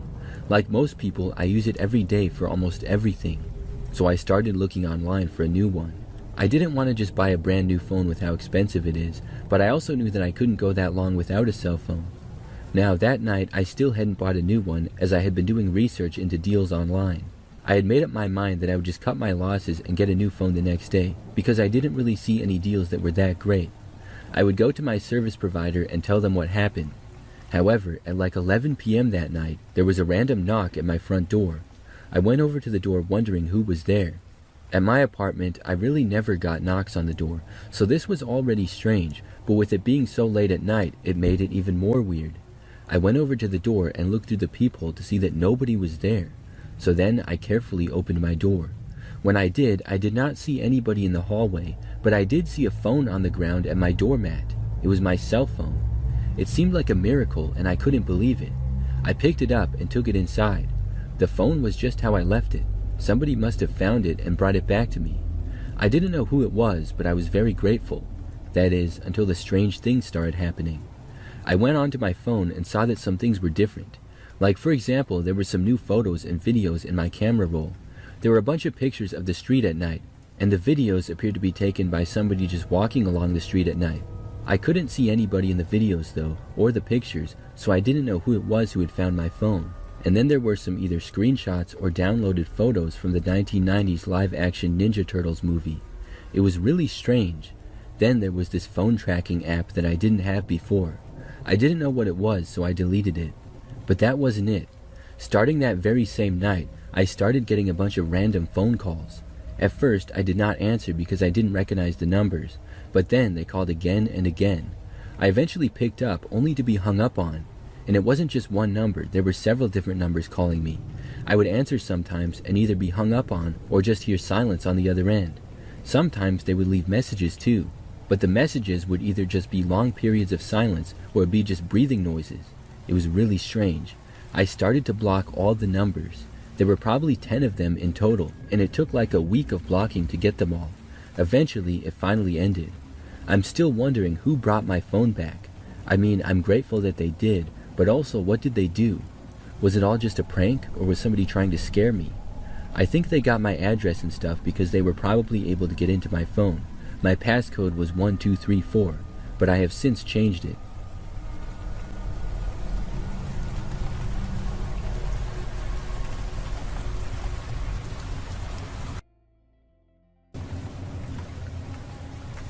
This story happened within my first few months at my current job. For some reference, the store I work at is in a plaza around other stores and is in a nicer area. We still get sketchy customers from time to time, but it's much less frequent than when I worked at Walmart. Anyways, that night I was working in the cosmetics section and I made my way up front to get reshop, items that people discarded throughout the store or didn't want to get at the registers to go put out in my section. The store was relatively quiet and slow since it was close to closing. Upon reaching the customer service desk where reshop was held, I saw this woman standing there dressed in a thick coat and looking rather fidgety. It was a colder season, so coats were common for people to wear, and I wasn't super thrown off. She could have been antsy because she had been waiting for a while. I asked her, "Hey, is everything okay? Can I help you with anything?" She looked up at me and kind of narrowed her eyes. She said, "I'm waiting on a manager. Are you a manager?" I told her no, and she just kind of huffed and then asked when they would get there. I told her I'm not sure. There's one manager in the store and he's probably in the middle of one of his closing duties. She huffed again and just turned to face the store. At that point, I just thought that she was a regular Karen. I again asked her if there was anything I could help her with in the meantime. She just shook her head and I left her alone. I was debating on waiting with her until a manager got there. But even though it was slow, I still had some work to do, and I figured that he would be there soon enough. I grabbed my reshop and headed back to my department. The next day when I came in for my shift, my closing manager pulled me aside and asked if I remembered the lady from last night up at customer service. I said yes and asked if he had gotten to her. He said no and explained what happened. Apparently, this woman had a note and a gun on her. Her plan was to give the note to the manager, announcing that she was robbing the store and had a weapon. However, since during closing hours there's only one manager and they have a million things to do, it takes them a while to do or get something done out of those closing procedures. The lady had left the store because the manager was taking too long and went to the store right next to us. She did end up robbing that store instead of ours. Nobody to my knowledge was harmed though, just shaken up, which I don't blame them for. There's no doubt it was a close call that night, or what might have happened if she really did have a weapon and wanted to stick with our store. If I did decide to wait with her for the manager and the lady got other ideas, who knows what would have happened.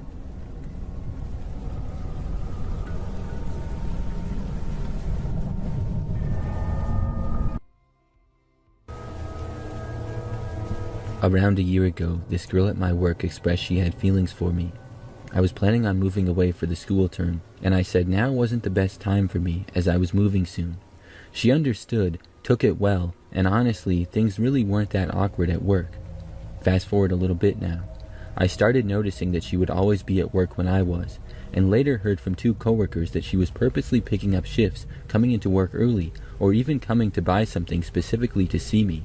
I didn't think much of it, as that's not solid enough reasons to report someone, and I didn't think it was weird yet. However, the time I started getting weirded out by her was when she would finish her shift and sit in the parking lot for an hour, but would leave when I did, or she would move her car next to mine while on her break.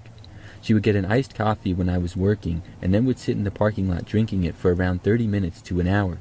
I also started to notice a serious repeat of when I was working. She would either pick up a shift while I was there or come by.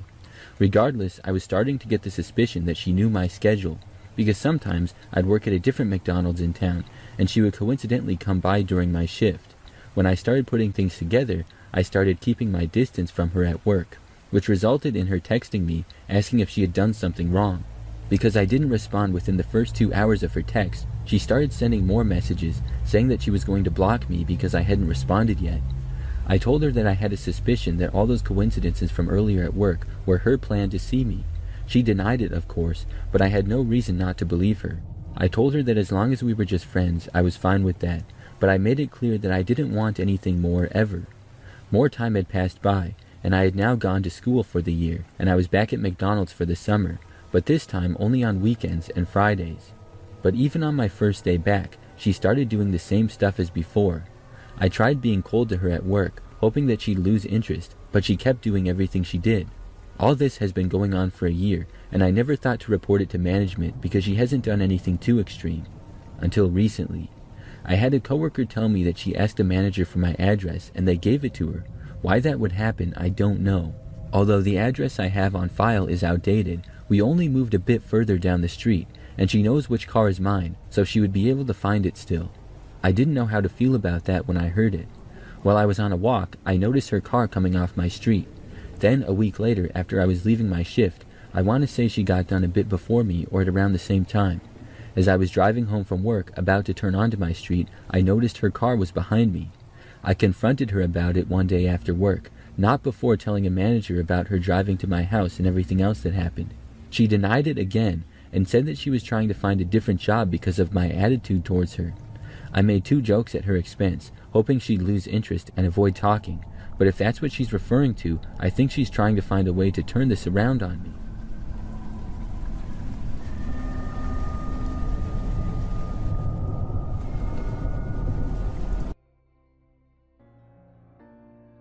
This happened when I was in high school. I must have been a junior or senior at the time. We had just moved to a different city away from family. The area and neighborhood itself wasn't bad, but this part of town really had a reputation for having the most crime, especially catalytic converter thefts.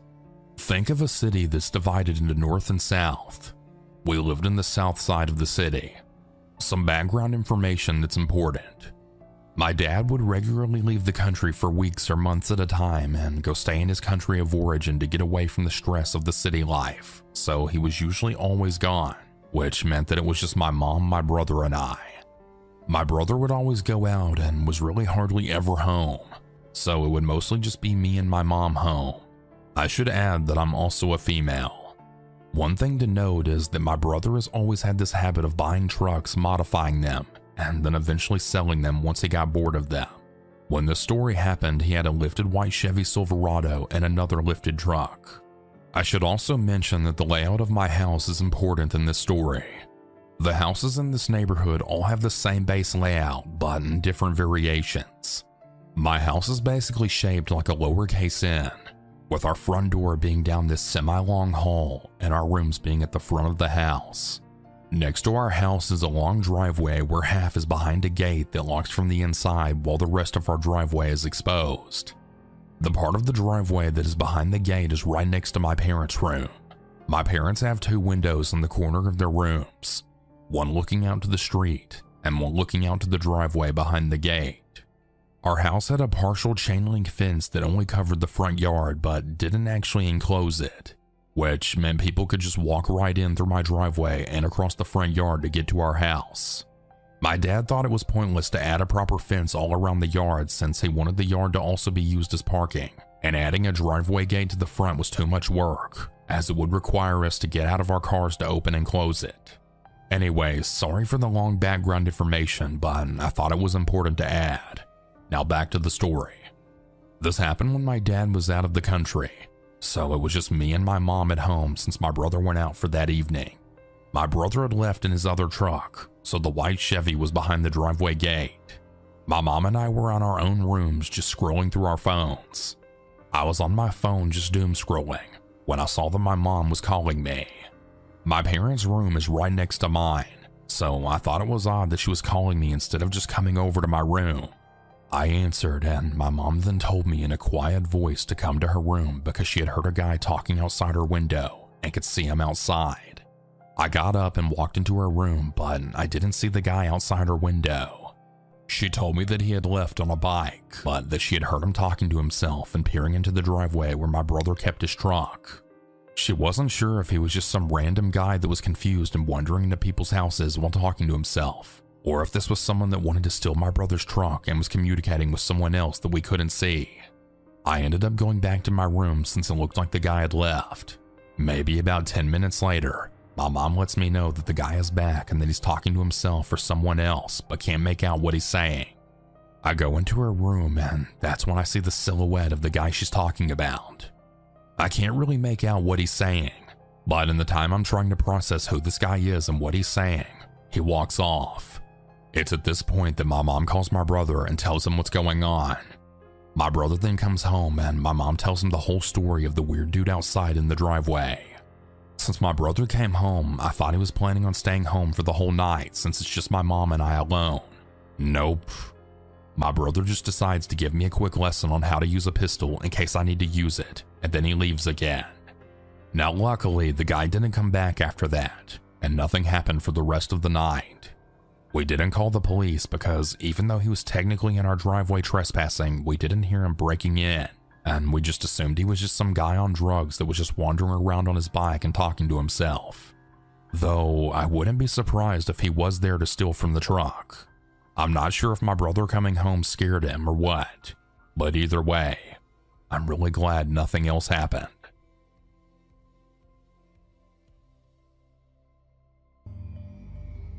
I live in a managed complex that has 2 buildings. The main one with the lobby, mailroom, amenities, etc., and the secondary one, which I currently live in. On Sunday night, I had a DoorDash delivery dropped off. I always tell them they can drop off my orders at the secondary entrance in my building so that I don't have to cross over to the main building, but I don't think they've ever actually read that note. No worries. I read the notifications from DoorDash, and I saw it got delivered to the lobby in the main building around 11 p.m. I made my way over, and I noticed my dasher even left a note saying there was a suspicious man in the lobby and that he was worried that he might take my food. I figured he said this because he was waiting until I got there. When I came down, there really was a guy sitting there on his phone, but carefully watching my food. He saw me approaching and then just said, "You're here." To which I just responded, "Thanks for waiting. Must be the DoorDasher." I picked up my order and started to turn around, and he also got up, except he had started heading in the direction of the elevators, not the exit. He starts chatting. "I actually live in this building. My name is Tom, and I live in the building number 205. What's your name?" I give him a fake name and cut the conversation short, the pieces coming together in my mind. This wasn't the DoorDasher. It was the suspicious man pretending to be the DoorDasher, and who had even waited for me to come down as though he made the delivery. To get back to my building, you can either use the elevators in the main building to the 4th floor and transfer to the secondary building, or you can cut across the garage in the main building to the 2nd building. I noticed the key fob in his hand and waited for him to click the elevator and step inside. When I gathered he was taking the elevator, and I knew I definitely didn't want to share an elevator with him so that he knew where I lived, I decided I would take the shortcut through the garage. It's a straight line and maybe a 2-minute walk to the other side. After he stepped in the elevator, I walked through both sets of doors and into the garage, my senses heightened. Halfway through, I decided to look behind me to verify I was alone, only to see his body in the doorway. He hadn't taken the elevator. He was following me. I booked it, heart racing through the garage doors. I started jamming the elevator buttons, hoping it would come quickly, but I could hear the elevator car was still on its way down. In a split second, I tried to think if I would be strong enough to hold down the door with the weight of my body if he came pushing through, but that would mean we would be stuck in this area in the garage with probably little to no cameras, witnesses, or any cell service. I was running out of time. I eyed the stairwell and, carrying my food, booked it 2 steps at a time up 2 floors. I was now on the 4th floor, which is normally the floor you would transfer on to get to the other building. Although I was now in the secondary building, which is my building, I was worried if he indeed was still following me, he'd know which building I lived in. I needed to go back to the main building. If he was still behind me, I would know for sure he was following me, because we just did a circle. From the corner of my eye in the distance, I could see someone taking out their trash from the reflection of the door. At 11 p.m., this was the first person I'd seen, and I needed to be next to anyone. I cut through the courtyard, through the conservatory, and into the hallway of the 4th floor in the main building. Just as I stopped to catch my breath, he bursted through the conservatory doors and caught up to me, huffing and puffing. He accused me of stealing the DoorDash, yelling, got in my face, and told me I could be evicted and sent to prison. I couldn't look him in the eyes for longer than like 3 seconds. but he looked bewildered. At this point, the person taking out their trash to the chute was nowhere to be seen, and this man kept coming closer, me backing up, him inching closer. I tried talking loudly, hoping if anything were to happen, the residents in the unit behind me could hear. He continued to raise his voice, claiming that the 119 number on the receipt stapled outside of the bag was the real person's apartment number and that I had stolen it from them. Taking a look, number 119 was in fact the order number, not the apartment number, but he was convinced it was someone's apartment unit number. For a whole lot of reasons, this logic didn't make any sense. But this implied not that I needed to explain it to him, but I could have been trying to go from the main building, second building, fourth floor, main building, and then second floor to lose him, so that we didn't have to share the elevator and he'd know where I lived. Even if I was taking someone else's order, I wasn't. He was going to follow me to my apartment to verify where I lived and ensure my apartment matched the number on the bag. He was able to catch up to me relatively quickly, considering I was sprinting and out of breath. This means he was deliberately following and chasing me down, which is a man's circumstances aside, but especially for the rationale of stolen food, I'm not sure why you would ever willingly chase a woman by herself at night, knowing how this would look for him. He was studying my order and receipt, because you had to be in close proximity to the receipt to see that the fading ink read 119. It was never about the order because why did he pretend to go on the elevator in the beginning, only to chase me across 2 buildings for an order he didn't even know what apartment number I was going into? And it definitely dawned on him that up until that point, we were the only people around. As I was standing there, him inching near me and poking the receipt, I thought that I had heard someone coming through the hallway in the distance. He clicked the elevator button, continuing his threats, and I didn't even wait for him to finish getting on the elevator. I sprinted through the conservatory, through the courtyard, and back to my building, taking the elevator up to my floor. I got to my apartment paralyzed and shaking from what I thought was the end that night. I was so terrified that my breathing got labored and raspy. I don't even have asthma, but I could barely catch my breath for minutes, grasping onto anything I could so that I could feel grounded and not choke from the lack of air. I'll never forget the moment I looked into the garage and saw his body in the doorframe. I wrote a long, detailed email to my management with screenshots from the DoorDash and exact accounts and locations of where everything happened so they could corroborate my account with their camera footage. It's now been 4 days and I'm awoken every morning by my heart racing, hot flashes, and paranoia with every drop of a sound. This is a new kind of anxiety that I've never felt before, and my days are clouded with fear of bumping into him in common spaces, how to plan my days with the highest likelihood of avoiding him, and how to strategically order and pick up my mail where I can know I won't have to see him. I don't know if these extreme symptoms, especially the heart racing, are normal after this experience, considering I know a lot of women who have had way more frightening, violent encounters with strangers that involve more than what happened to me that night. But this has really been consuming me for the past few days. I really feel unsafe in my own building. Update. This is everything that has happened since the next morning. My management and maintenance, which is 2 men, came knocking on my door. Of course, I was already pretty frazzled from the events of the night before, and although I opened the door, they could see I was visibly shaking. They came to apologize about the events, saying they had seen the footage and that it was scary. I needed to file a police report immediately. The property manager was kind, saying he would sit and call the police with me so that I wouldn't have to do it alone. I asked if they knew this resident and if they were aware. He said they knew who he was, and this actually wasn't the first time he had been reported for bothering a resident. My stomach sank. I quickly got ready and met the property manager downstairs outside our building, but away from areas my property manager has been known to see him hanging near, and we made the call together. After I gave my account, the property manager chimed in with his accounts of what happened too. I was the 4th or 5th female that he has harassed. He's harassed women in the complex before, but never followed them at night. The property manager has managed multiple properties before, but he's never seen a resident following another resident like this before. He usually finds a woman by herself and kind of hones in on them. He doesn't approach men, and he doesn't approach women when they're with men. The people who live on his floor have complained numerous times that he harasses them, making it bothersome for them. He's also been arrested before for harassing a woman. He's been sent to the hospital before for his mental health issues. He was most recently booked and released 2 weeks ago, and management wasn't aware he was back. The responder on the other line noticed this was quite severe, so they sent out an officer on the scene to collect an official report. By this point as we were talking, I learned the resident's full name, birthday, unit number that he lives in, and when he moved in. It's been less than half a year, so assuming he has a 12-month lease, he still has a ways to go. The officer asked if I could remember if he had a tool or weapon in his hands, but I said that I couldn't remember, not that I knew. I said there was camera footage, so couldn't we check and see if he did?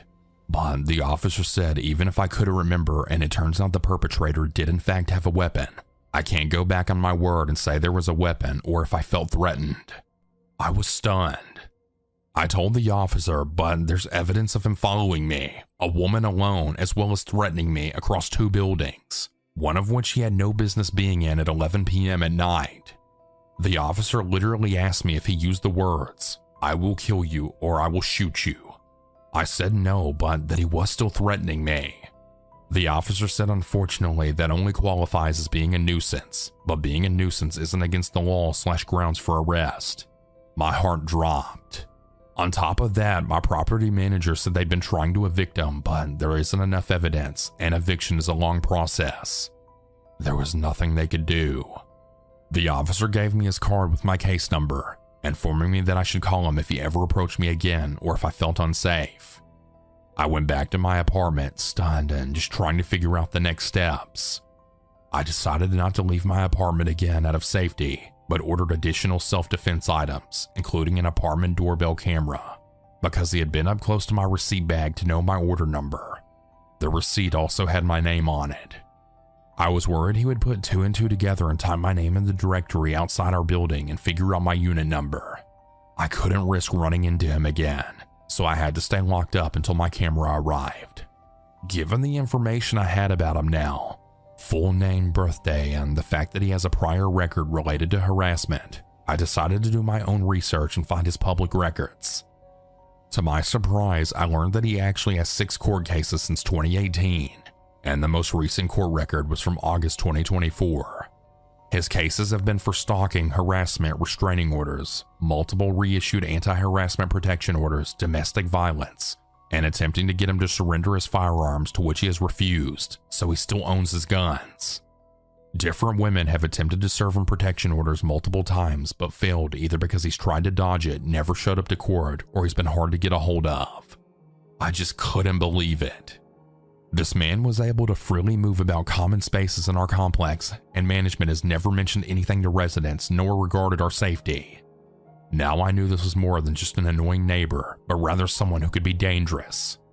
I was dealing with a man with unresolved mental health issues, who may still be in possession of his multiple firearms, who is angry with me. Given his history of professional stalking, I was worried if he saw me too soon again, he would remember our encounter and fixate on me, and possibly escalate. A few days passed and I hadn't left my building, but I noted that my camera had arrived, so I was trying to arrange for how I could go into the mail room, which is in the building he lives in and the floor he's on.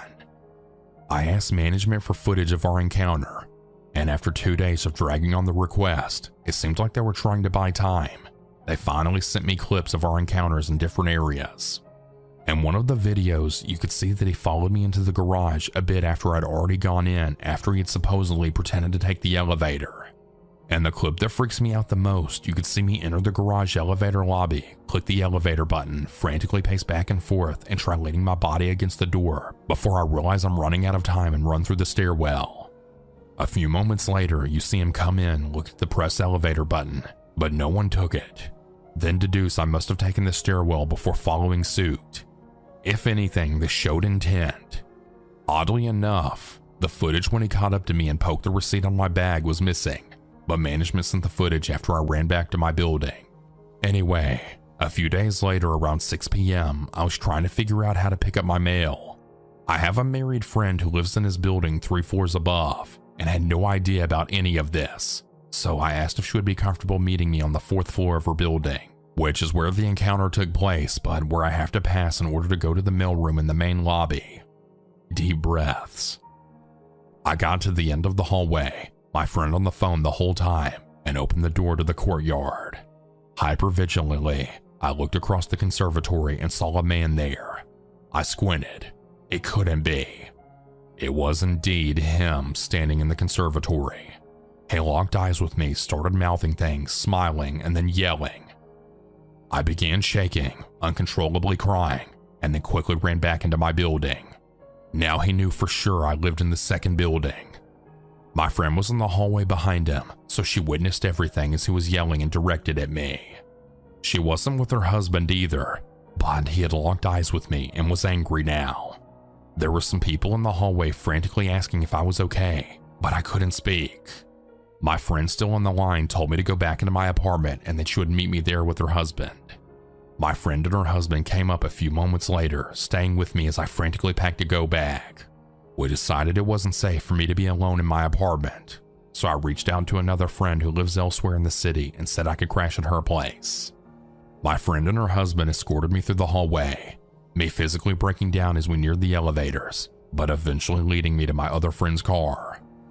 As I write this update, I'm in the living room of her apartment for the third day, figuring out my next moves. On my first day at my friend's house, I wrote management an email explaining the incident with the resident again. This is my second day and still no response from them. My friend went to management with her husband to report the incident since she also witnessed him yelling so it could add to their complaints. She said management was aware of me and my complaints, but they can't do anything because he's protected under the Fair Housing Act. Management cannot deny housing to someone due to their disability, which includes mental illness. For context, most buildings in my city have MFTE units, basically reduced rent apartments that are reserved as part of an affordable housing program in my city. From what I understand, people can qualify for MFTE housing based on income, and sometimes it's combined with disability protections, which is likely how he's able to stay here. So it seems my unit is worried if they evict him, he might be able to sue for discriminatory eviction. I don't have a male partner, which seems to be the only deterrent from the resident. So my sister and her husband are trying to figure out when they can fly in and help me pack my place so I can get out of here. I'm pretty devastated because it's a really beautiful complex with incredible amenities, gorgeous interior, and pretty new. But all this means nothing when my safety's at risk. I have no plans, but I cannot go back to my unit until I have protection at all times in that building.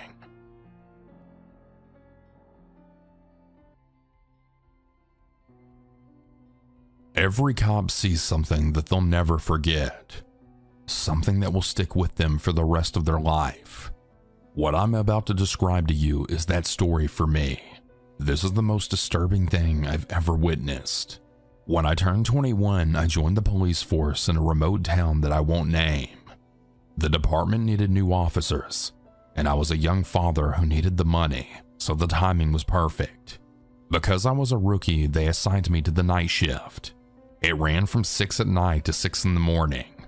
The guys at the gas station sometimes tease me about my hours, saying that I always work the crummiest shifts. I actually didn't mind them. I've always been a night owl. The guys even called me Nighthawk, and honestly, I kind of like that. Besides busting people for speeding and pulling over the occasional drunk, I spent most nights sitting back listening to podcasts. In a weird way, it was kind of relaxing. After a year in the department, something happened one night that changed everything. A severe thunderstorm rolled into town and caused major power outages. Torrential downpour flooded most of the major roads. To be in the best position possible when accident reports came in, I parked my cruiser in a parking lot in the middle of town. At 2 a.m., our dispatcher Claire radioed in. She reported that someone who sounded like an adult male claimed to have been kidnapped. They told her they were held captive inside someone's home. Then the call ended. When she redialed, the caller didn't answer. My cruiser had a built-in computer display that showed all the call details.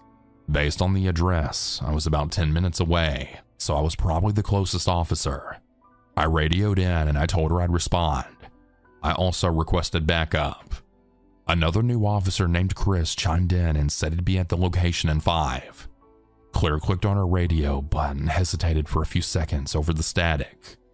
Then she said that the callers sounded like they were altering their voice in some way, possibly through digital means to make themselves sound like a child. She used the specific phrase, like a young girl. She concluded that officers should proceed with extreme caution. All of us were pretty close to the station, so we really felt nervous for one another during high-risk cases like these.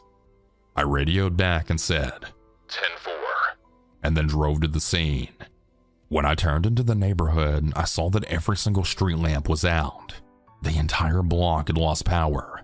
That meant it would have low visibility into the home we were investigating, which put us in even greater danger. I followed my GPS to the end of the street where the house was, and I saw that Chris had already beaten me. His cruiser was idling in front of the house. I pulled up next to him and rolled down my window. Chris then commented on the home's poor condition. I glanced ahead, taking it in for myself. The grass was knee-high. Overgrown bushes blocked out the windows. The roof was dented in several areas and had a ton of missing shingles. It looked completely abandoned. This sent off alarm bells in my head. You can gather a lot about someone's mental state by how they treat their living space. I told Chris I'd take the lead. We both stepped out of our cruisers into the pouring rain, opened our umbrellas, and followed a waterlogged path up to the door. Chris clicked on his flashlight. Whenever a second officer like Chris is present during an investigation, their entire job is to protect the leading officer by monitoring the suspect's body language. If the suspect makes a move on the cop that's interrogating them, they neutralize the threat. Chris made the perfect backup because he was both observant and calm under pressure. This allowed me to focus solely on the suspect's story, and if I was hearing the truth. When we reached the door, I rang the bell. Then we stood there listening for movement inside. Rain pounded against our backs. After a few seconds, footsteps shuffled up to the door. Then they paused. Whoever was on the other side stood completely still, just waiting. A strange feeling came over me that we were being watched. Slowly, my gaze drifted over to the peephole. As soon as I made eye contact, a distorted shape moved back, like whoever was watching us had pulled their head away. "If you're in there," I said, "we'd like to ask you a few questions. Open up, please." They froze again as if they were thinking about what to do next. Then the lock started turning. The door creaked open, but only by a foot. From the darkness, a man peeked out of the crack. He looked like he was in his early 30s. He was overweight, balding, and wore thick-brimmed glasses. I took a single look into his eyes and sensed that he was hiding something. I informed him that we'd received a call from his address of someone claiming to have been kidnapped. The man acted confused. He apologized and told us, "It must have been a pocket dial." I asked him if it was a pocket dial, then how could he explain the voice on the phone call? For a split second, the man averted his gaze, then said that he didn't know anything about a voice. I asked him if there was anyone else in the house, and he said he lived alone. Then I told him that for safety reasons, we needed to have a look inside. "Not without a warrant," he said. These days, a warrant can be obtained in minutes. I went back to my cruiser, called dispatch, and requested communication with the on-call magistrate. 5 minutes later, Claire came back on the radio and told me the judge approved a telephonic warrant and emailed it. We were clear to enter. I showed the warrant to the man. He reluctantly pulled the door open, and I could see that his hands were visibly shaking. I clicked on my own flashlight and stepped inside. A putrid smell immediately hit me. I scanned around to find the source and saw a hallway straight ahead and a room directly to my right. I shined my light into the room and saw what looked like a living room. It was absolutely disgusting. Piles of clothes and stacks of dirty dishes were spread all across the carpet. Cockroaches crawled all over them. A couch that looked like it was pulled off the side of the road sat at an angle against the wall. This man obviously used this room as his living space. I'd seen these sorts of living conditions in drug cases before. When I turned to look back at the man, he shifted uncomfortably. I made a mental note to check for paraphernalia once I'd confirmed the house was safe. Then I stepped toward the hallway. My foot struck something. I looked down. In the beam of my flashlight, I saw a pink Barbie doll playhouse that I knew I'd seen before. I thought about it, and I realized I'd bought this exact set for my daughter just last year for Christmas. I asked the man if he had kids. He said no, but explained to us that sometimes his nieces came over, so he kept a few toys around for them. Chris and I exchanged a look. No mother in their right mind would allow children into this environment. I told him that this was his last chance to tell me if anyone else was in the house. He assured me there wasn't. I started down the hallway, and the man followed, saying that nothing was down there. Chris yanked him back by his arm and ordered him to stay put. The hallway had an open room on either side and a closed door at the end, which was probably the basement. I peeked inside the first bedroom. Scanning from left to right, I saw more children's toys and even items like diapers scattered across the floor. In the corner, the dark shape of a person was hunched over. I drew my weapon, only to realize that it was a doll sagging its head down in a rocking chair. The shock of that visual made my heart pound. I leaned against the door frame and steadied my breathing. Chris asked me what I had seen. Before I could respond, I had started studying the doll. It was the largest one I'd ever seen. Every bit as big as a person, and the man had dressed it in women's clothing. On the bed beside it, ladies' blouses, jeans, and lingerie were folded into neat piles. Each pile was separated by a color. Meanwhile, the rest of the house was pixie. What was happening in this room felt wrong on so many different levels. "All clear," I told Chris. I moved further down the hall and glanced into the second bedroom. This one was empty. I reached the final door at the end of the hall, when from behind me the man called and asked if I'd like to see the upstairs instead. I told him, yes, but first I was going to see the basement. The man said again that there was nothing down there. I heard Chris tell the man to stay chill, which meant he was probably trying to follow me down the hall. The closer I moved into this part of the house, the more agitated he became. I reached for the handle, twisted the knob, and pushed the door open. It squealed on its hinges. A set of wooden steps descended into a pitch-black room. I shined my light down. I could only see the area that surrounded the landing. It looked equally as messy as the upstairs. From deep inside the room, in an area I couldn't see, something rattled. I told Chris that I heard movement. The man responded again, apologizing to me and Chris over and over again. Even though it was the last thing I wanted to do, I had no choice. The man was lying to us. Someone was down there. I headed down the staircase. Each step creaked under my weight. The rattling noise from inside the room grew louder. Behind me, the man repeatedly begged us to stop looking around. I neared the landing and swept my flashlight across the stacks of boxes. No one appeared in my line of sight. Across the room, there was another door. The noise was coming from up there. I drew my weapon. I commanded whoever was inside to come out slowly with their hands up. Whoever was inside stopped moving. I shouted the same command a second time. The door remained shut. I crossed the room, sliding between boxes and old furniture that blocked the way. My sights were trained on the door. When I stood within several feet, I paused, listening. Whoever was inside also remained perfectly still. My anxiety ticked up with each second. So many things could go wrong in this situation. I moved to the side of the door frame in case they were armed and tried to fire through the door. I reached for the knob, grabbed on, and twisted. Then I swung the door open. I was still hidden to the side of the frame. If anything besides empty hands emerged, I would have to use deadly force. After several agonizing moments, nothing came.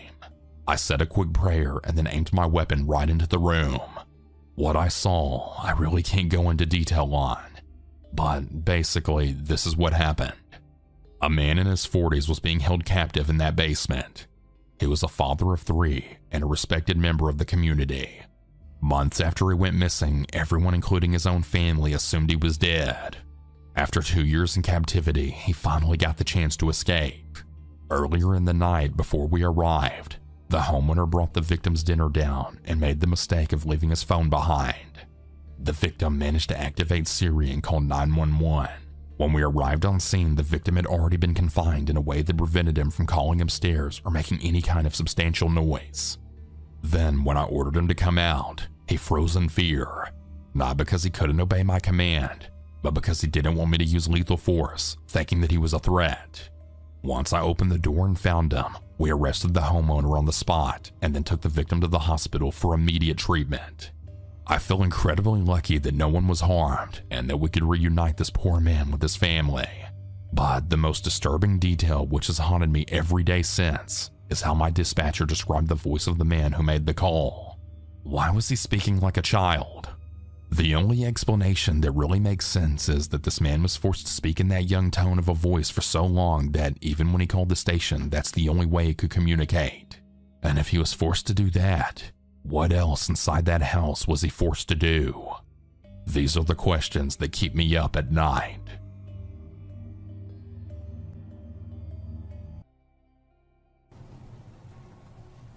I used to work at Walmart years ago. It was from 2014 to 2016, and when I worked there, I was a cashier. It was one of the first jobs that I ever had, and looking back, I can't believe that I worked there for so long. But overall, I didn't mind it too much. During a time period when I worked there, I would often work really late at night. I would start sometime in the afternoon and would get off at like 11 p.m. or so. I remember that one time I was working one of these late night shifts, and it was very quiet. There were only a few people inside the store shopping. I hadn't had a customer check out in a while in my checkout, and I was just counting down the minutes until I was off. By that point in the night, there were probably only like 3 checkouts open, with me being one of them. So I remember that finally a man came to my checkout. He was just buying one thing, which was an energy drink or something like that. I remember that he was wearing a sweatshirt and cargo pants with a lot of pockets. The guy put the energy drink down in front of me, and when he did, I could see other things in his pockets. All his pockets from his pants to his sweater looked filled with stuff, and I could see in his sweater pocket there was some stuff that we sold. As I was scanning the energy drink, I observed the items in the guy's pockets. I told the guy that I could scan the stuff in his pockets as well. Clearly, the guy was trying to shoplift, but at the time, for some reason, I thought that the guy was just storing items in his pockets instead of using a shopping cart. Maybe I was just tired from a long day, or maybe I was just young and dumb, but the thought of him trying to shoplift wasn't even going through my mind. I really thought that he was just storing the items in his pockets to bring to the checkouts. When I said this, the man said, "What are you talking about?" I pointed to his pockets. When I did, he gave me a dirty look. Then he just turned around and then walked the other way back into the store. I was confused and did not know where he was going, but he was very quickly out of my sight. To me, it just seemed like a bizarre encounter. After a few minutes of thinking about it, I realized that he was shoplifting. I felt stupid for not knowing that sooner, but I was glad that I had stopped him, or at least seemed to. I guessed that it was possible he was trying to go to another exit to steal there, but I looked around and didn't notice the guy. I stayed at my checkout and didn't get any more customers. Then, like 10 minutes later, the guy was back. This time, he did not have anything in his pockets except for one thing. At least, that's all that I could see. I could tell that there was something in one of the pockets, and the guy walked right up to me, but he didn't have any items with him at all. Right away, he told me that he had a gun, and for me to give him all the money in the cash register. He then moved what was in his right pocket without taking it out. It did look like the outline of a gun, but I could only see the outline in his pocket. I was kind of in shock, I guess. I just opened up the cash register and got out all the cash and gave it to him. I asked him if he wanted the coins too, but he said no. There really wasn't that much cash, maybe about $150 or so. Then after he took it, he quickly started walking away and towards the exits. When he did, I saw him take out of his pocket the gun. When I saw it, I realized it was just a toy Nerf gun and one of the small ones. He set it down on a random check lane as he was walking out. Then he walked extremely fast to the exit doors and left. I was glad that the gun was not real, but I also felt stupid for falling for it. Once he was gone, I decided that I should report it, so I told my manager. He ended up calling the cops. They came out and investigated and asked me questions. Then I was able to go home for the night, and I was told that they would check the cameras. I found out like a week later or so that the man was caught. I didn't hear anything more about it, but that was the craziest thing that ever happened when I worked there.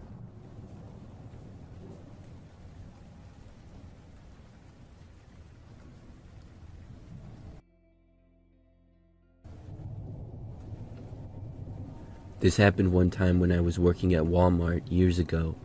I don't work there anymore, and I only worked there for about a year. I mostly worked in the parking lot pushing carts, but I also stocked shelves at times occasionally as well. When I worked there, I got to know a decent amount of the other coworkers. I was pretty friendly and had some work friends there, which was nice to have.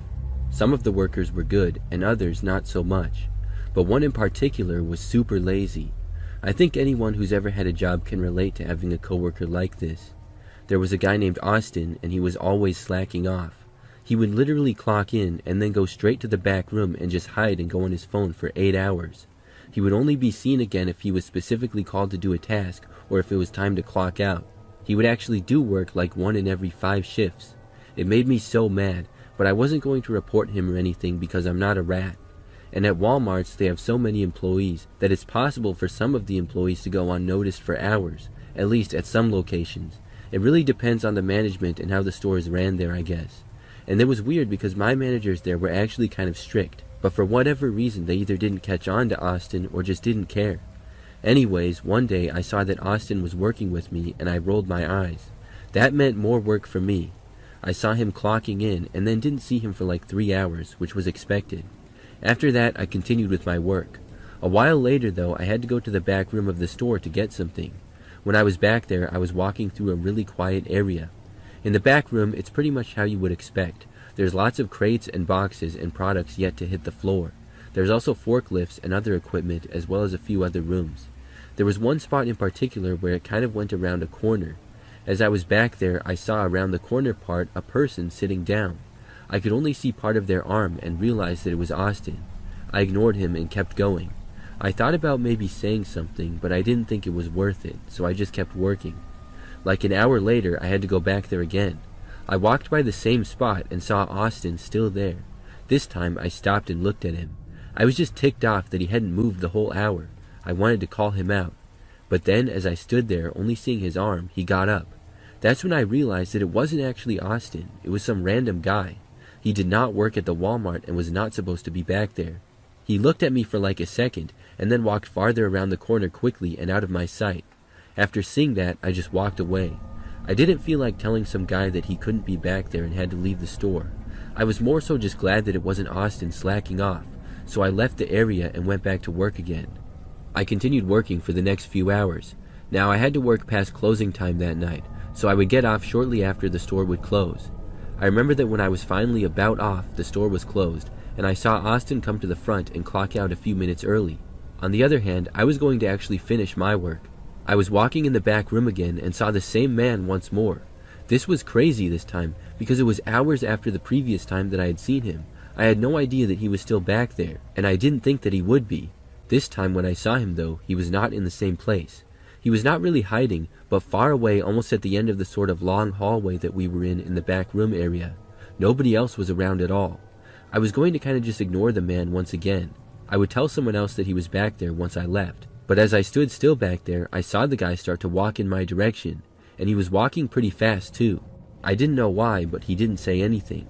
Soon he started running and was going straight for me. The only thing that I could think to do was to turn around and run away, so I went to the opposite direction until I made it back to the door that went into the main store area. When I got back out, I quickly ran to find the nearest coworker. The man did not emerge from the back. I told my coworkers what was going on. When the word got around to one of the store managers, the cops got called.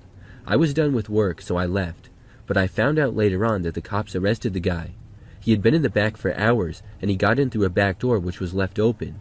Those doors were never supposed to be left open. It is my theory that Austin left the door open. He was probably hiding in the back at the other end of the store. I worked there for another few months before quitting. Austin quit before I did though. I remember him writing in our group chat that he was happy to announce that he was getting a job at our rival Target out of spite. He went on to say a bunch of bad things about our store and management. He's one to talk because he literally got away with being the laziest worker of all time. And when he quit, he didn't even put in his 2 weeks notice. He just stopped showing up. But that was my craziest experience working at Walmart.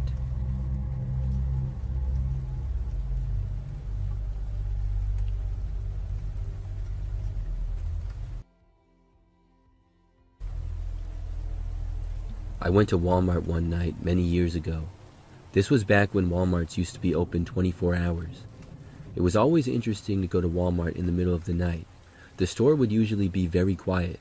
Sometimes you would see the employees stocking the shelves. Other times you would see some of the craziest customers.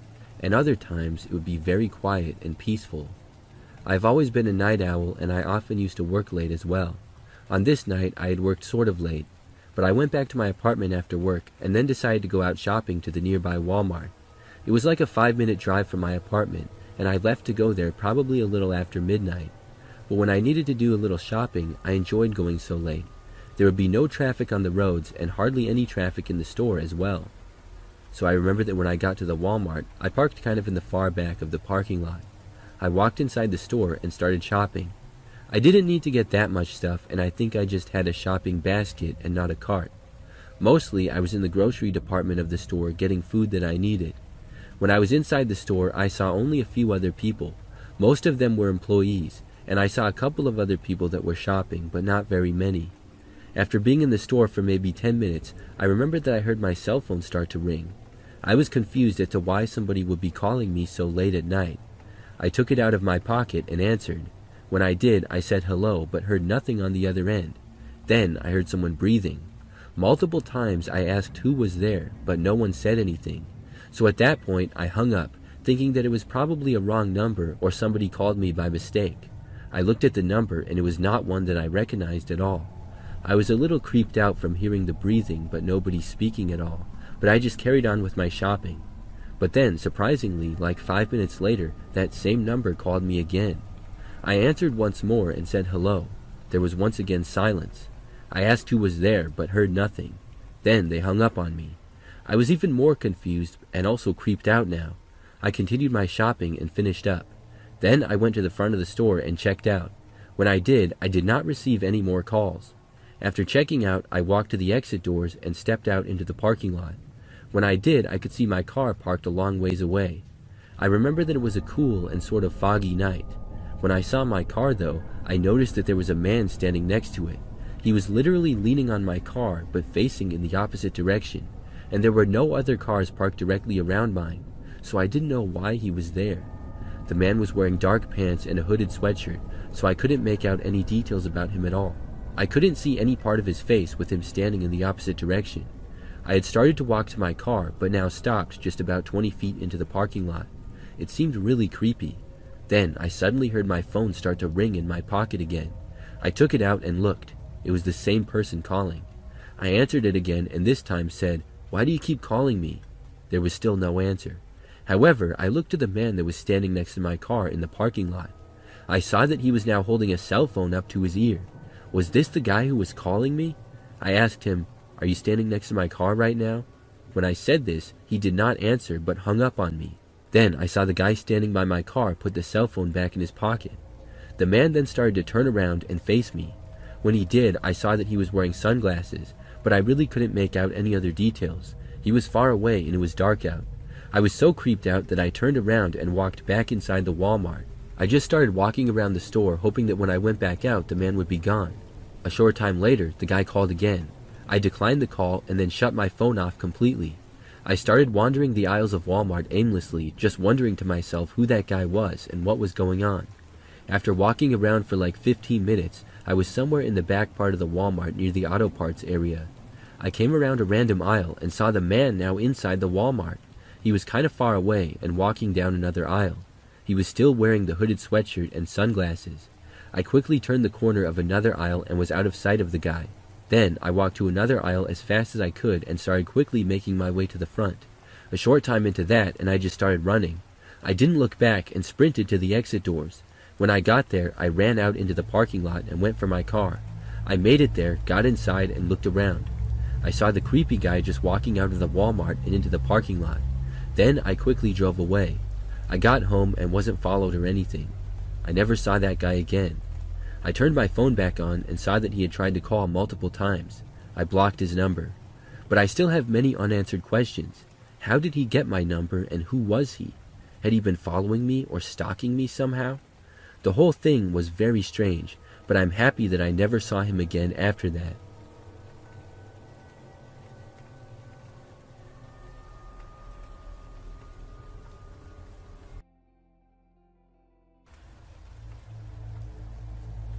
For a little background, when I was a young woman about 10 years ago, I worked at a Walmart for a few months.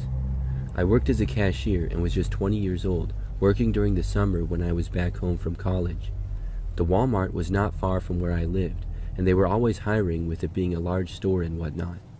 So after getting the job, things went well for a while. Then, one time, this man came to my checkout. He looked young, but probably a few years older than me. Overall, I would not say that he was ugly, but I will say that he was not very attractive. When he was at my checkout, I was scanning his items that he was buying, and he told me that I was beautiful. I was happy to get a compliment and told him thanks. He then asked me what my Instagram was. I don't know why, but for some reason, I gave it to him. Looking back, I could have just said that I didn't have one or that I didn't want to give it out. But I told him it, and he took out his phone right then and there, which I didn't expect. He typed it in, found my profile, and then followed me and showed me that he did. It seemed a little bit strange, but I just played it off and said thanks. He then asked me if I had a boyfriend. I told him no, but I'm not really looking for anything at all right now. He said that he understood, and I felt a little better. There was an awkward silence, and I quickly finished scanning his items. I saw him looking at his phone, and I realized that he was on my Instagram page still. Quickly enough, though, he paid, and I told him to have a nice day. When he left, he said bye, and I thought that I would not see him again. But I was wrong. Literally the next day, the guy sent me a message on Instagram. He said hi, and I did respond to him saying hi back. He started a conversation with me, and I didn't know what to think about it. Pretty quickly, though, he asked to hang out, and I said no. He continued to message me, so I just ignored him. To that point, he had not done anything that creepy yet. I'm not going to make a guy seem like a creep just for shooting his shot with me. But after that is when things got real bad. He started messaging me almost non-stop. When I stopped replying, he just continued sending me messages. I was so tired of seeing the notifications. In 2 days, he sent me over 30 messages. Most of them were just saying stuff like, hey, or why aren't you responding? Finally, I sent him one final message, saying that I was sorry but I didn't want to hang out or talk with him anymore, and to please leave me alone. He did not, though. He just kept sending me even more messages. So at that point, I blocked him. But this didn't stop the young man. He made another fake Instagram account and started messaging me there. It didn't take long for me to realize that it was the same guy, so I blocked that account as well. He didn't message me after that. But a few days later, I got word from some of my friends that he was messaging them on Instagram. Apparently, he saw who some of my friends were through my Instagram page, so he followed a few of them and then started asking them questions about me. He claimed that he was a good friend of mine, and so a few of them contacted me about it because he seemed strange. I was angry and told my friends to block him and that he wouldn't leave me alone. After this, I thought the whole ordeal was finally over. Except, one night during the next week, I was working another shift at Walmart. As I was at my checkout, I was kept pretty busy for most of the time. But at one point, when things quieted down, I looked around and observed the same man there. He was sitting down on a bench closer to the exit doors. He was just sitting there and watching me. When I noticed him, he didn't wave or anything. He just stared intently. It was really creepy, and I looked away at once. I tried to distract myself, and soon enough, some more customers came into my check lane. But when I looked back and he was still there, I had enough. I left my check lane and found my boss, who I told about the whole situation. He said that he would go talk to the guy. Now, I don't know what my boss was planning to say or do. I'm not sure if he had the authority to kick the guy out of the store or anything. I guess he did if he was a manager, but as soon as my boss walked over and approached the man, the guy quickly got up and left. They didn't even have a conversation. I was glad to see him gone and hoped that he would not come back. I worked the rest of my shift and it went well. I got off sometime that night at maybe 9 or 10 o'clock. However, after clocking out, I left the store and started walking through the parking lot to my car. It was very quiet now. I saw one guy kind of walking around the lot. I realized it was the same guy. He was not standing by my car, but I hoped that he wouldn't notice me. I turned and started walking to another row of cars closer to mine. But then he did notice me. I saw him start walking in my direction. I bolted for my car and ran there. I was able to make it, but the guy reached the car right after I did. I went inside and locked the doors, and he started knocking on my window. I didn't waste any time and just drove away. After that, I actually called my boss and told him about the guy to make him aware of the situation. Because if this were to continue, I would not feel safe coming to work anymore. Thankfully, I was off for a few days.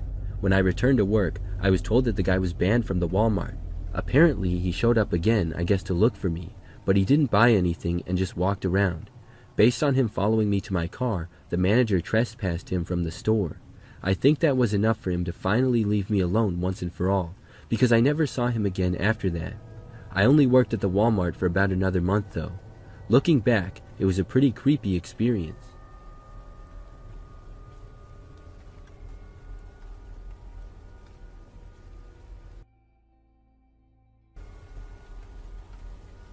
One of the creepiest events of my life took place several years ago. For some brief background, I live by myself in a house, and I live in a pretty average neighborhood. It's a suburb of the city, and there are a ton of houses on a quiet street. The local shopping area pretty close to my neighborhood has many of the typical stores. The largest one there is probably the Walmart, and that's where I was on the night of this story. So I went there, and it was nighttime, but not that late. It was probably like 8 o'clock or so. I parked my car and went inside to get a decent amount of things. I took a shopping cart and began to walk around the store. When I was inside the Walmart, I went to just about every part of it. The store was really not that busy, but there were still people there. I remember that when I was inside, I kept seeing this one man, and I didn't think that he was following me or anything, but I just kept seeing him. I couldn't tell you the very first time that I saw him, but it was probably not too long after I entered the store. As I was walking down an aisle, I noticed him again, but I didn't even really think anything of it. But I remember that the guy was pretty tall and kind of lean. He just kind of stood out. I don't want to say that he looked creepy or something like that, but something sort of seemed off about him. I know that might seem like I'm just exaggerating for the story, but I really did think that. The guy had dark hair and wore a maroon sweater and dark jeans. I saw him another time when I was on the complete opposite end of the store. Still, I thought nothing strange of it. It wasn't like he was ever staring at me or creepily looking in my direction. It just seemed like he was shopping like everybody else. To me, it seemed like more of a coincidence than anything. And I saw him yet another time after that. So it was like 4 or 5 total times when I was shopping in completely different areas in the store when I saw the guy. By the last time, I found it strange. But still, I wasn't thinking that he was following me or something crazy like that. By the time I checked out, I didn't know where he was. I had never paid attention to if he had any items in his hands or anything. I know that he didn't have a shopping cart, but I didn't know if he got anything at all, and I did not see him at the checkouts. So after I was done shopping, I pretty much forgot all about the guy. I left the store and walked out to my car and then put the groceries inside. Then I got in my car, drove back home, which was pretty close like I mentioned before, and after arriving back home, I went inside and unpacked everything. Then, after being home for maybe 10 or 20 minutes, I remember passing by the front of my house, which is the living room. There, I noticed something out the window. There was a man just standing in the street out front. It was the same guy who I kept seeing in the Walmart. He was standing there in the street, facing my house, and just staring at me. It instantly gave me the chills. I could not believe that the man was here. I had never seen him before this night. He just stood there looking at me and did not move.